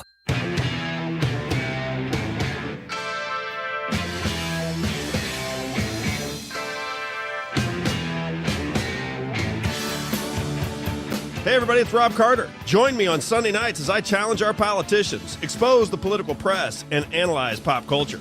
It's the Rob Carter Show on Sunday nights from 6 to 8 p.m. Now let's get back to the best men's league over 40 backstop in St. Louis. Mike Ferguson in the morning. Okay, the St. Louis area is going to have at least one new representative of Congress next year. It's going to happen. Yep. Maybe two, but definitely one. Hopefully two. Yeah. Gosh. Also, guess what the local, and I'm using this in air quotes here, Gabe, guess what the local experts are trying to convince everybody to do again because, tis the season for respiratory illnesses. I think it's going to be something They kind of like are this. trying to convince people to do something that didn't work before. Yeah, exactly. They don't like this. I'll tell everybody what that is. Yeah. Could you speak a little louder? I couldn't quite hear you. Also, the Blues start 2024 off on the right skate. Yeah. Take off that stupid mask. I know. Get that off your face. 8:25 right now. By the way, that conversation with Andy Roth is going to be posted on our podcast here within hours. I would and our conversations with Camellia Peterson from Americans for Prosperity as well. Hey, subscribe to our podcast. Yeah, get that, check it out, send it to your friends and family. They would love to hear that as well. And if you would be so kind, That's going to be the anniversary present for me and Rachel. Is Yes. we'd like you to put that on social media and tag. Actually, my wife probably couldn't care less, but I would like that yeah, as do- well. do the thing. All right, St. Louis area is going to have a new congressperson next year. Congressman Blaine Luetkemeyer announcing that he is retiring at the end of this term. He's out. He's done. Punching He's out. served 8 terms, first elected in 2008. Now, the 3rd district is a safe Republican, very, very red district. Yes. So whoever wins that primary is pretty much set for life if they want to be, Mm-hmm. which makes the primary crucial. And the rumor mill has already started turning out possible candidates. I know of a couple who have already said, I'm at least open to it. Yeah. Then there's a whole bunch of names that pundits are throwing around as though they know something, and generally they don't know as much as they think that they know. I'm really hoping that just kind of pans out. Some, maybe two, 3 candidates rise to the top, and we don't have the split vote that we're kind of anticipating at this point. Yeah, I mean, Blaine Luetkemeyer is not somebody a lot of really, really dedicated conservatives are wild about. Right, yeah. I don't know a whole lot of people who really can't stand the guy. A little squishy. I think it's more like, he's a milquetoast center right guy. Yes. He's very, very knowledgeable on banking and finance issues, and but when it comes to a lot of the other things in the headlines, he doesn't really get into those fights too much. I would call him a center right guy. Sure. There's now an opportunity to put an actual, Byron Donalds type of, Mike Lee type of, Rand Paul type of true constitutional conservative in that seat. So it is possible. The one thing that I will say is that I really respect the fact that Blaine Luetkemeyer said, you know what, I've been in for 8 terms. That's enough. Yeah. I'm retiring. I'm moving on. It's time for somebody else. That is a nice thing. I'm okay. I appreciate that. So at least, if you're one of the, one of the Republicans who was not a fan of Blaine Luetkemeyer, and, I know there's a lot of people out there, I understand that that's a good thing when people say it's time for new blood. Yes, it's absolutely a solid move on his point. Yeah, without a doubt. Okay, let's see here. Florida Republican Congressman Michael Waltz was on Your World with Neil Cavuto, and he is blaming the Biden administration for the increased attacks in the Middle East by Iran's proxy terrorist groups. We're talking about Hamas, Hezbollah, and the Houthis, and he's saying, yeah, they're doing what terrorists do, but Iran was broke. ISIS was decimated, and we had a lid on terrorism. And oh, by the way, we had the Abraham Accords. So we have to ask what changed. And what changed is we went to appeasement strategy under the Biden administration. And Tehran has seen that as opportunity. And I think Tehran's not the only one who has seen that as an opportunity. As well. Okay, so we'll see more. I think we're now actually not getting media coverage of all the attacks. Yeah, I think probably the proper term here is global destabilization. Yeah, is what occurred when Biden took office. Yeah, precisely. That's what weakness does. Yeah. It really is. I guess we didn't learn from Neville Chamberlain. Right? We did not. Peace in our times. Or right? Jimmy Carter. Yeah, the adults are back in charge, right? Yeah, precisely. Right? Okay, get this. A small group of Illinois voters are trying to get Donald Trump kept off the primary ballot. Mm-hmm. So... And that's small. When I say small, I'm going to give you the number here in just a second. Okay. So here's what happens is there's been a formal petition filed, and enough people in enough parts of the state have signed off to it, to where it is going to the Illinois State Board of Elections, and these are the same arguments that were made in Colorado, the same arguments made in Maine, and I think like 10 other states. Okay, so the insurrectionist sort of thing. Right, Yeah, exactly. All right. So the Illinois State Board of Elections meets again next week in just their next scheduled meeting. They have not said whether they're going to have a hearing on this filing, which comes to them from, when you look at the original signatories, from all 5 of those signatories. Mm-hmm. 5? 5 signatories. 5. Cinco. Yeah. 5. 5? Now, I'm sure you could run around Chicago and Springfield and a few places and get a few more. But 5 signatories made the national news. Wow. What? Because the headline is, petition underway to remove Trump from ballot in Illinois, or Trump on Illinois ballot being challenged. Yeah. Trump candidacy. I mean, all of those are the headlines you see, and you're thinking, oh, wow, okay. So I look at this, I'm like, how big of a fight this going to be? And you read it, and it's like, that's a blue state, and 5 people signed the petition. Oh my gosh, that's It's comical. Yeah. That is absolutely comical. I would actually be a little surprised if Illinois tries to move forward with kicking anybody off the ballot. Yeah. I think they look at what happened in Colorado and Maine. They're like, you know what? I'm going to let them fight that out. There's just, even if you're a left-wing Democrat and even if you, you can't stand Donald Trump, it's just not worth it. You're going to lose that either in court or, now Illinois is not going to flip red in the presidential race. Sure. I mean, so Donald Trump or any other Republican doesn't have a chance to win Illinois in the general. There's just really nothing in it for them. Unless just the chaos and the constant, litigiousness of the campaign is the point. Yeah. I mean, but they would be the ones who were in the middle of the chaos, and they would be the ones who brought it on themselves. But the media isn't going to spin it that way, though. I mean, look at the headlines. Yeah, I was like, they're trumpeting the 5 people who are really. It's like we're mad and we're not going to take it anymore. Yeah, that's right. Hit the little drum. All right, couple sports things here, and then at 8:35ish, guess what? One city's health department is demanding that we do again, or they're strongly requesting. I'll tell you what that's going to be. Here we go again. Yeah, exactly. Okay, but real quick, sports notes. Robert Thomas found the net in the third period.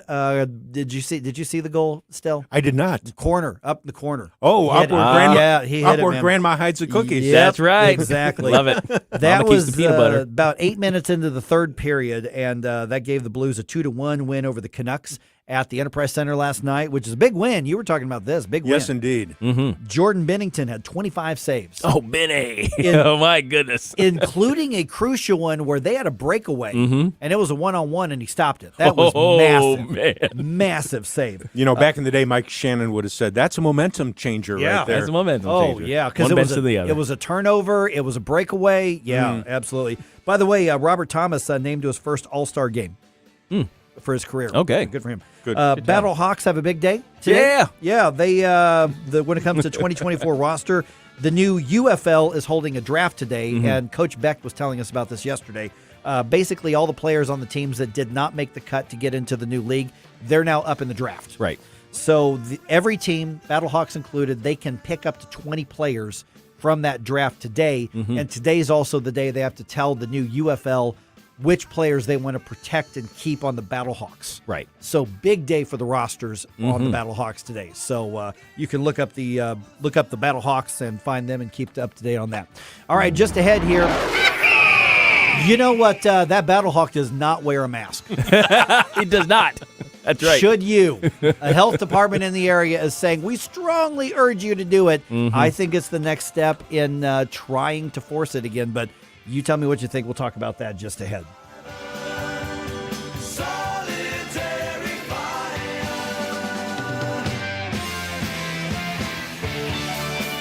Follow us on Rumble at News Talk STL.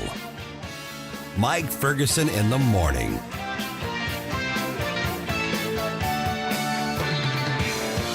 From the Michaels Flooring Outlet Weather Center. Dry for the morning and the afternoon, but watching for a few snow showers this evening and tonight. Highest chances around St. Louis between 7 p.m. and midnight. But temperatures are above freezing during that time, so just some wet pavement, minimal travel impact. In the meantime, cloud cover on the increase today, a high of 43. Saturday, an occasional sprinkle or flurry passing through, up to about 42 in the afternoon. Sunday's dry and partly cloudy, up to 44. Still on track for rain changing to snow Monday evening into Tuesday of next week.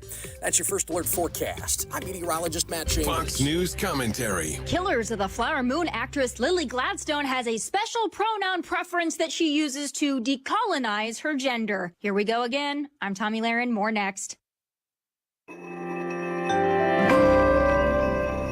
Markets are trembling. Don't be a casualty of economic upheaval. Do what I did and embrace the safety of gold. Talk to the experts at Noble Gold Investments today, and you can claim a free 3-ounce silver American Virtue coin. With gold at an all-time high, you need to jump on this. Just use the promo code GOLD. Go to noblegoldinvestments.com now. Past performance may not be indicative of future results. Investing in precious metals, including gold, involves risks. Consult with your tax attorney or financial professional before making an investment decision.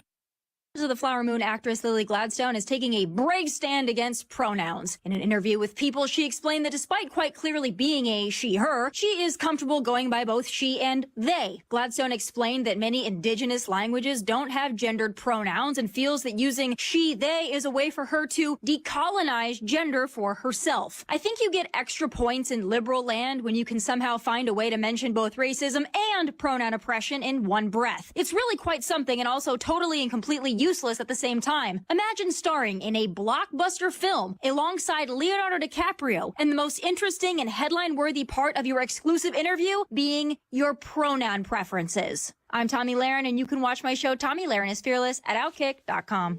News Talk STL is proud to have Doug Voss as part of our lineup every week. Doug has been a staple on St. Louis radio for many years as one of the leading financial experts in the area. You can hear Doug and Safe Money Radio 3 times every weekend on News Talk STL. And in case you miss anything, you can check it all out at DougVossSafeMoneyRadio.com. What else do our listeners need to know, Doug? Simply put, I focus on helping pre-retirees and retirees build, preserve, and protect retirement assets, and I've been helping my clients solve their insurance and financial needs for the past 33 years. I also strive to educate my clients on how to prepare for retirement, minimize the impact of market volatility on their assets, and deal with the challenges of increased longevity. Call me today at 844-676-SAFE. That's 844-676-7233. Doug Voss is a registered representative. Securities offered through DHL Securities, LLLP, member FINRA and SIPC.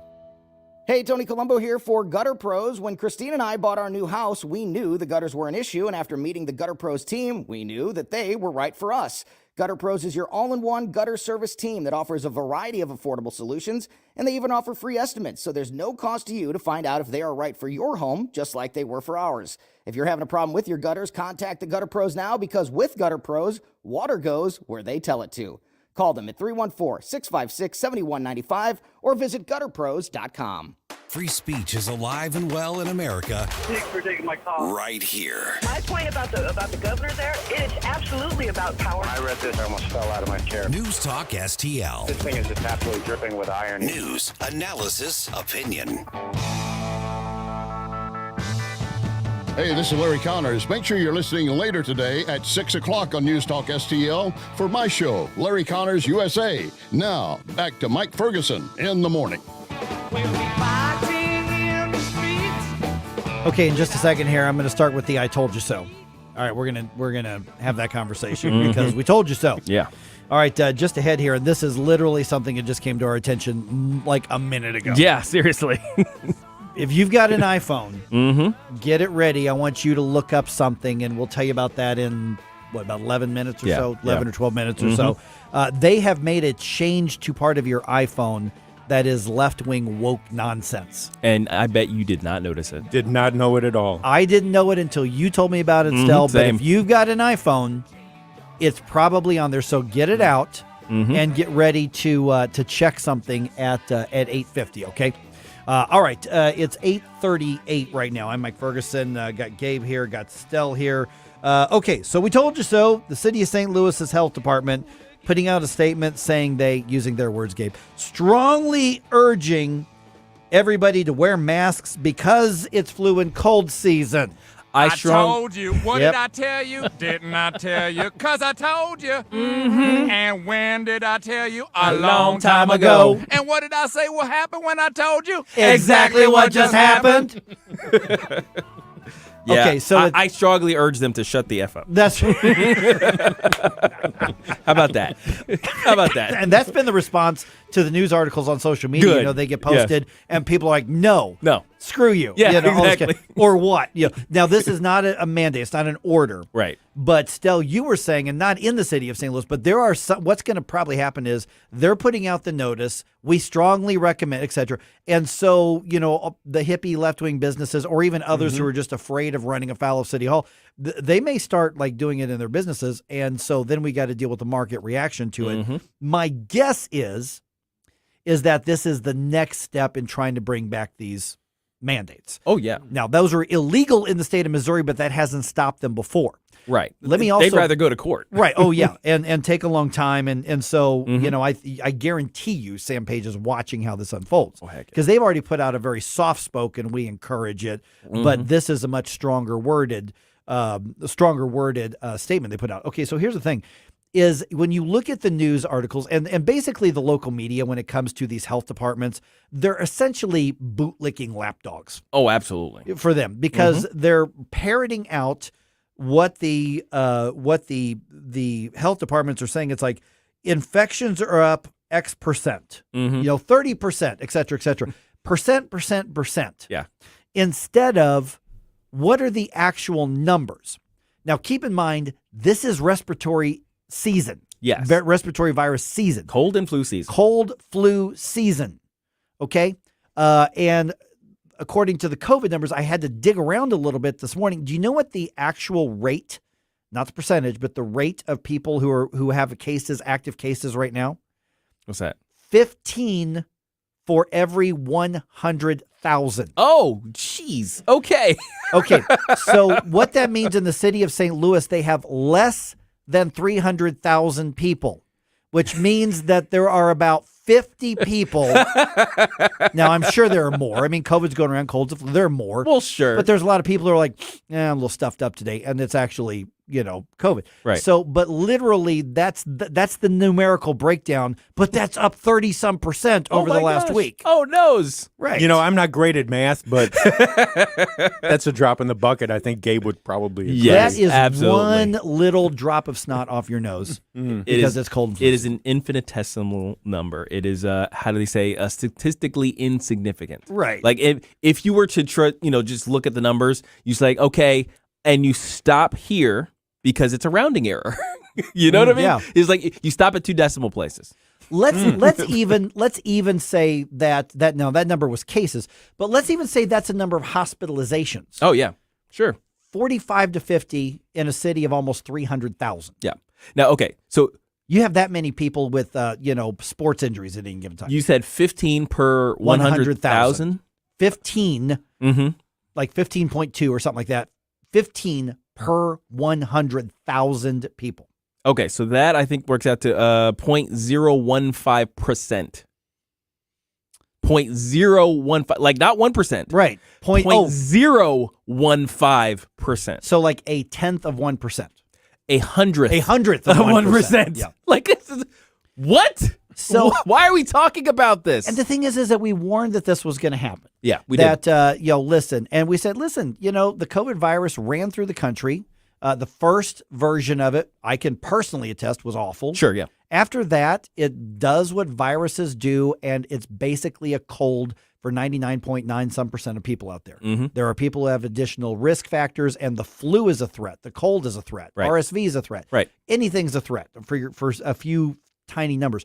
But we've been saying this for years, that we know that cold and flu season is now cold, flu, and COVID season. It's just the way that it is now. The last time I trusted the any health department or CDC or anything was when they said, "Hey, cover your mouth when you cough and wash your hands." Yeah, like that. Yeah. Hey, that was good advice. Right. Hey, and the thing is, stop covering your mouth with your hand, bare hand, and you use your elbow. Right. Like, you know what? That actually turned out to be a good advice, and I do that now. Yeah.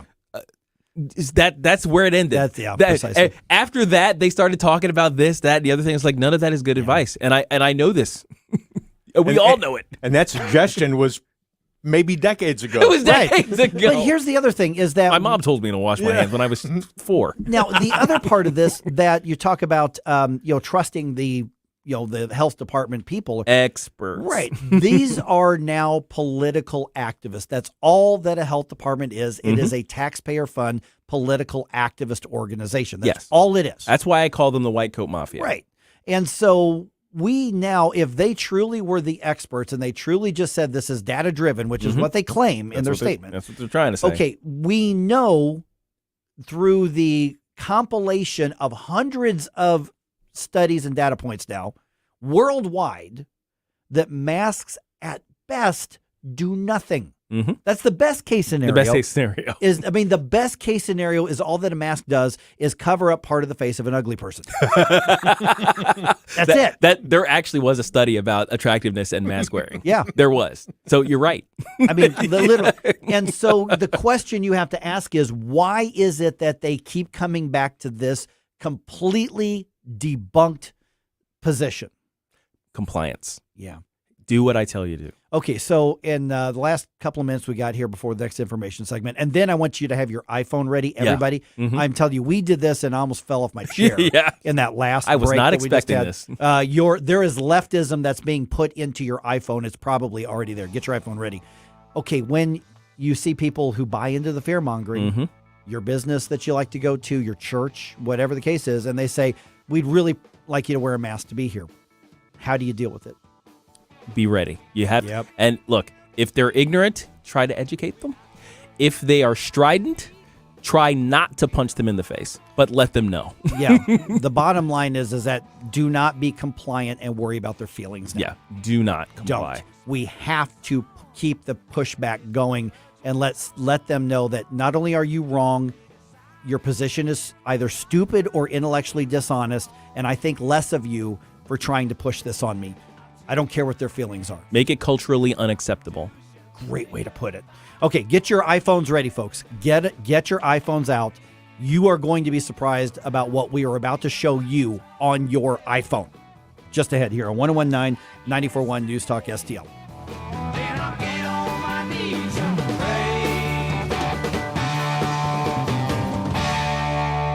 We don't get fooled again. Mike Ferguson in the morning.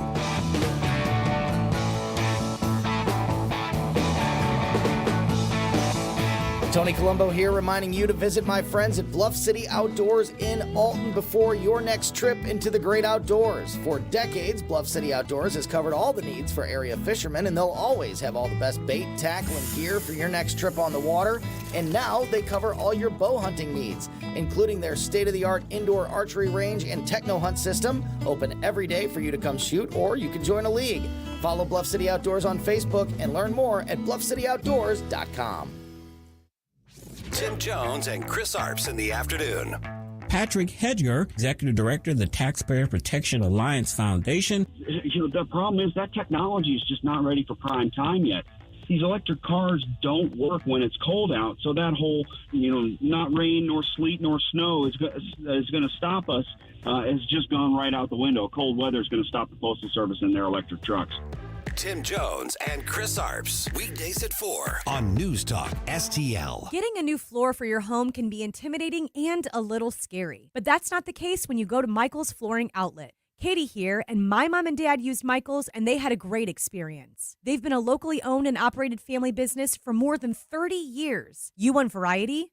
Michael's has carpet, hardwood, laminate, ceramic tile, luxury vinyl, natural stone, and many other options. Shop in-store at one of their 3 locations in Creve Coeur, Dardine Prairie, or St. Peters. Check out everything that Michael's has to offer at igotfloored.com. Colombo and Katie. Don't forget to mark your calendars and come see our band, Tony Colombo and the North County Sound Machine, January 27th at Westport Playhouse. Get your tickets now at westportplay.com. Weekdays at 2 on News Talk STL.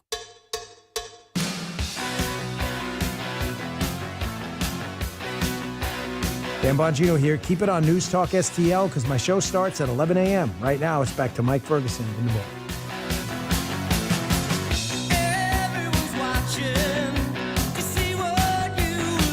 Okay, we don't have time to go into this right now. Yep. I'm sure we'll be talking about it on Monday. I just saw a document that looks like it appears to have come from the City Department of Public Health. Oh, really? That has enacted a mask mandate on city employees. So you must. You must. You are required to.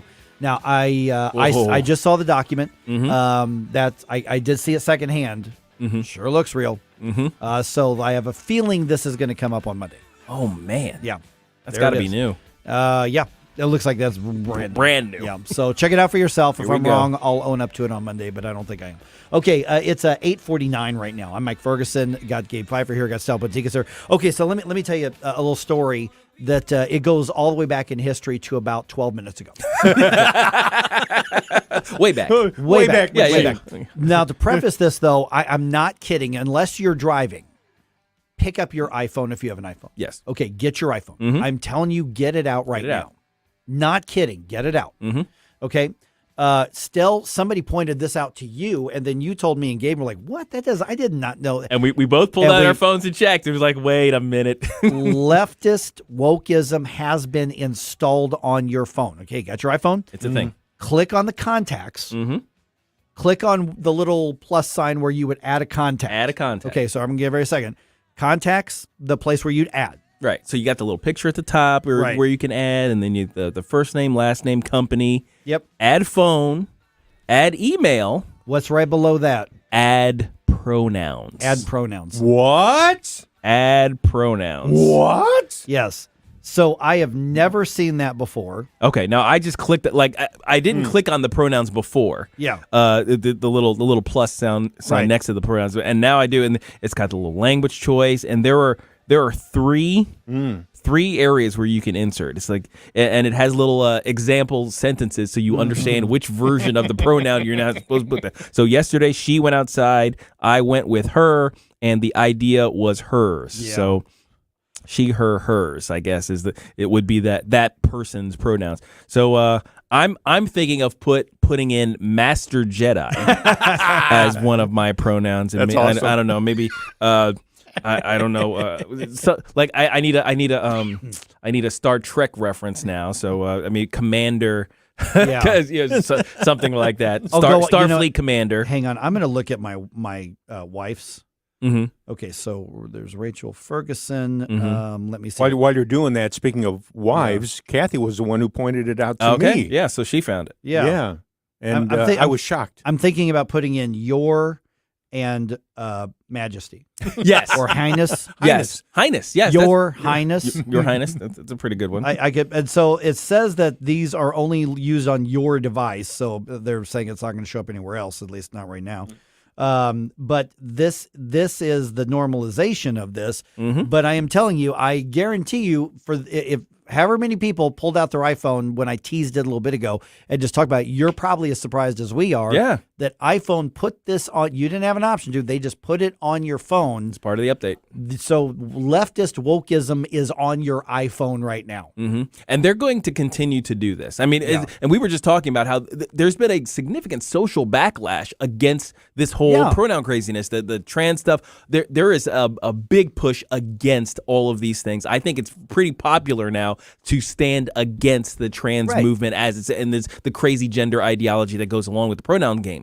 But for some reason, the left is not backing down on it. It's not at all. This is not a market response. No, not at. Oh gosh, no. It's not. You know, and I mean, I don't think anybody's going to go cancel their phone plan. Oh, or no. go back to get an Android or a dial phone on your wall. But the thing to is, do who this. asked for it? Nobody asked for it. Well, I'm sure there's some like, somebody asked purple-haired nose ring they thems out there somewhere. Go back to a who would landline. demand- Yeah, Zizier. Yeah, go back to a landline. yeah, Zizier. that's right. Yeah. Dragonkin. I am not kidding. I am using pronouns that I have heard in real life. Like, okay, so just FYI, when I make fun of pronouns, all I'm doing is relaying things that I heard. I wasn't told directly, but I heard from some of these crazies. So, Oh, I know. yeah. And some of the videos like Libs of TikTok will Oh, will gosh. play. And remember, It's all amazing. those are videos that other people put up on social media. On their own and social they said, media. okay, we're going to put them out in front of more people. You wanted more traffic, right? Yeah. And it just Here's the exposes attention you them. asked for. Yeah. Oh, man. And so the fact that that's on there, I mean, I was stunned because there's no reason for Apple to want to do this other than, there's a lot of corporate America that's been captured by by the left. And so they inserted, I remember, was it last year, I guess, my old TV show, Missouri Viewpoints, which that hasn't been on the air for years. But I archive all of my shows on Vimeo. because it's high resolution. They're really big files. I mean, these are 4K files. And so every year I've got to renew my, subscription to pay for all that time. And I'm like, oh, it's time to renew that. I got my email reminder, and I went in, and I hadn't done anything with my profile for a long time. And I looked in, and they had assigned everybody. So mine said he, him. You had default. I had to go in and delete it. No kidding. Yeah, I had to go and you could delete it, but they just put them on there. So it showed up with your name. He's like, Mike Ferguson, he, him. I don't know how long it had been doing that. No idea. See, that runs a little roughshod over, my tendency to look at if you have in your profile your pronouns listed, I automatically discount anything you say. I do. Yeah, you know what I mean? Like that's I think that's a safe bet for things. So the thing is, they did that to you, Mike. Yeah. So that somebody would come along and they say, "Oh, who's this Mike Ferguson guy?" I was like, "Oh, he's got a he him." Maybe, yeah. I mean, I get a lot of email and sometimes text pitches, we call them in the business, from public relations groups and stuff. And it's like, hey, this guest was here to talk about this, and they try to convince me it's a good segment. Sure. And 3-4 times a week, there's somebody who came for that. They're a good. I'm glad for good PR agencies. But if the person who's emailing me has pronouns in the signature, delete. Yes, I don't care what they're pitching. Delete. Right into the trash. Yeah. But your phone. But again, if you're just joining us, get your iPhone, click on the contacts, click on where you add a contact, or go to any contact and hit edit, and you will see that they have installed as a permanent feature the place to put pronouns for your contacts. Now, that is the opposite of what we were just discussing about making something socially unacceptable. We were talking about making masking socially unacceptable because they either get ridiculed, they get confronted, or that we won't stand it. In this case, what they're doing, the public has already said this is socially unacceptable. We don't like this pronoun game. Yeah. What they're doing, though, is they're making it cultural or socially mandatory. Right. By simply a baseline by virtue of their adding it to the your daily life, your daily interactions without your consent. Yeah. Bluesnut on Rumble just said, I use Galaxy Z Fold 4. I stopped using useless Apple products years ago. It's never too late to change, even at your guy's age. Yeah. Hey, wait a minute. What do you mean your guy's age? Wait a minute. Come on. Yeah. Tony Colombo is an avid Android supporter, so he's always talking about how it's so much better than. Isn't that the guy that wears sweatpants every day to work? That's true. That guy? Yeah, that's that guy.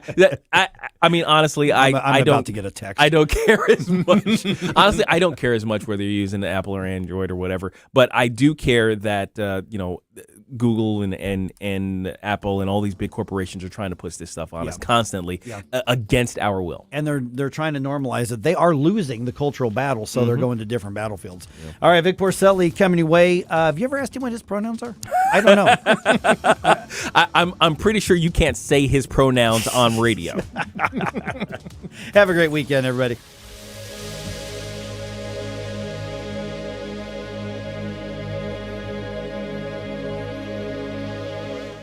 When it's important to you, Great you're talking about this. It's on News Talk STL. Continue to supply Ukraine with critical weapons and equipment as long as we can. This administration and Democrats are not for securing our border, but they are for securing the Ukrainian border. News, analysis, opinion. I'm also here today to correct how the MAGA right has portrayed me for their political purposes. This is an impeachment inquiry. 101.9 and 94.1. This has been a serious, credible, transparent investigation from day one. News Talk STL. Get charged up on the truth. Power Punch with Larry Behrens. Everyone's talking about the $6 billion Joe Biden sent to Iran just about a month ago. As well they should be. But did you know he has opened up the money flow to Tehran for well over a year? He doesn't want to talk about it, but we will. Power Punch with Larry Behrens. Saturday afternoons at 4 on News Talk STL. Get more Power Punch at powertofuture.com. This is Everett Jones of Jones Air and Water Treatment. For the months of January and February, we're here to make your drinking water, cooking, ice, tea, coffee, and other water-based beverages clean, crisp, and free of contaminants. Joey, what do you think of yours? We use ours here at the station every day, and it's great. There's no cumbersome big bottles, no plastic waste, and it seems endless. Call us now at 636-899-1040 and schedule your free analysis and let us get you on the way to higher quality water. You can be a filter or buy a filter. Find us on the web at joneswater.com.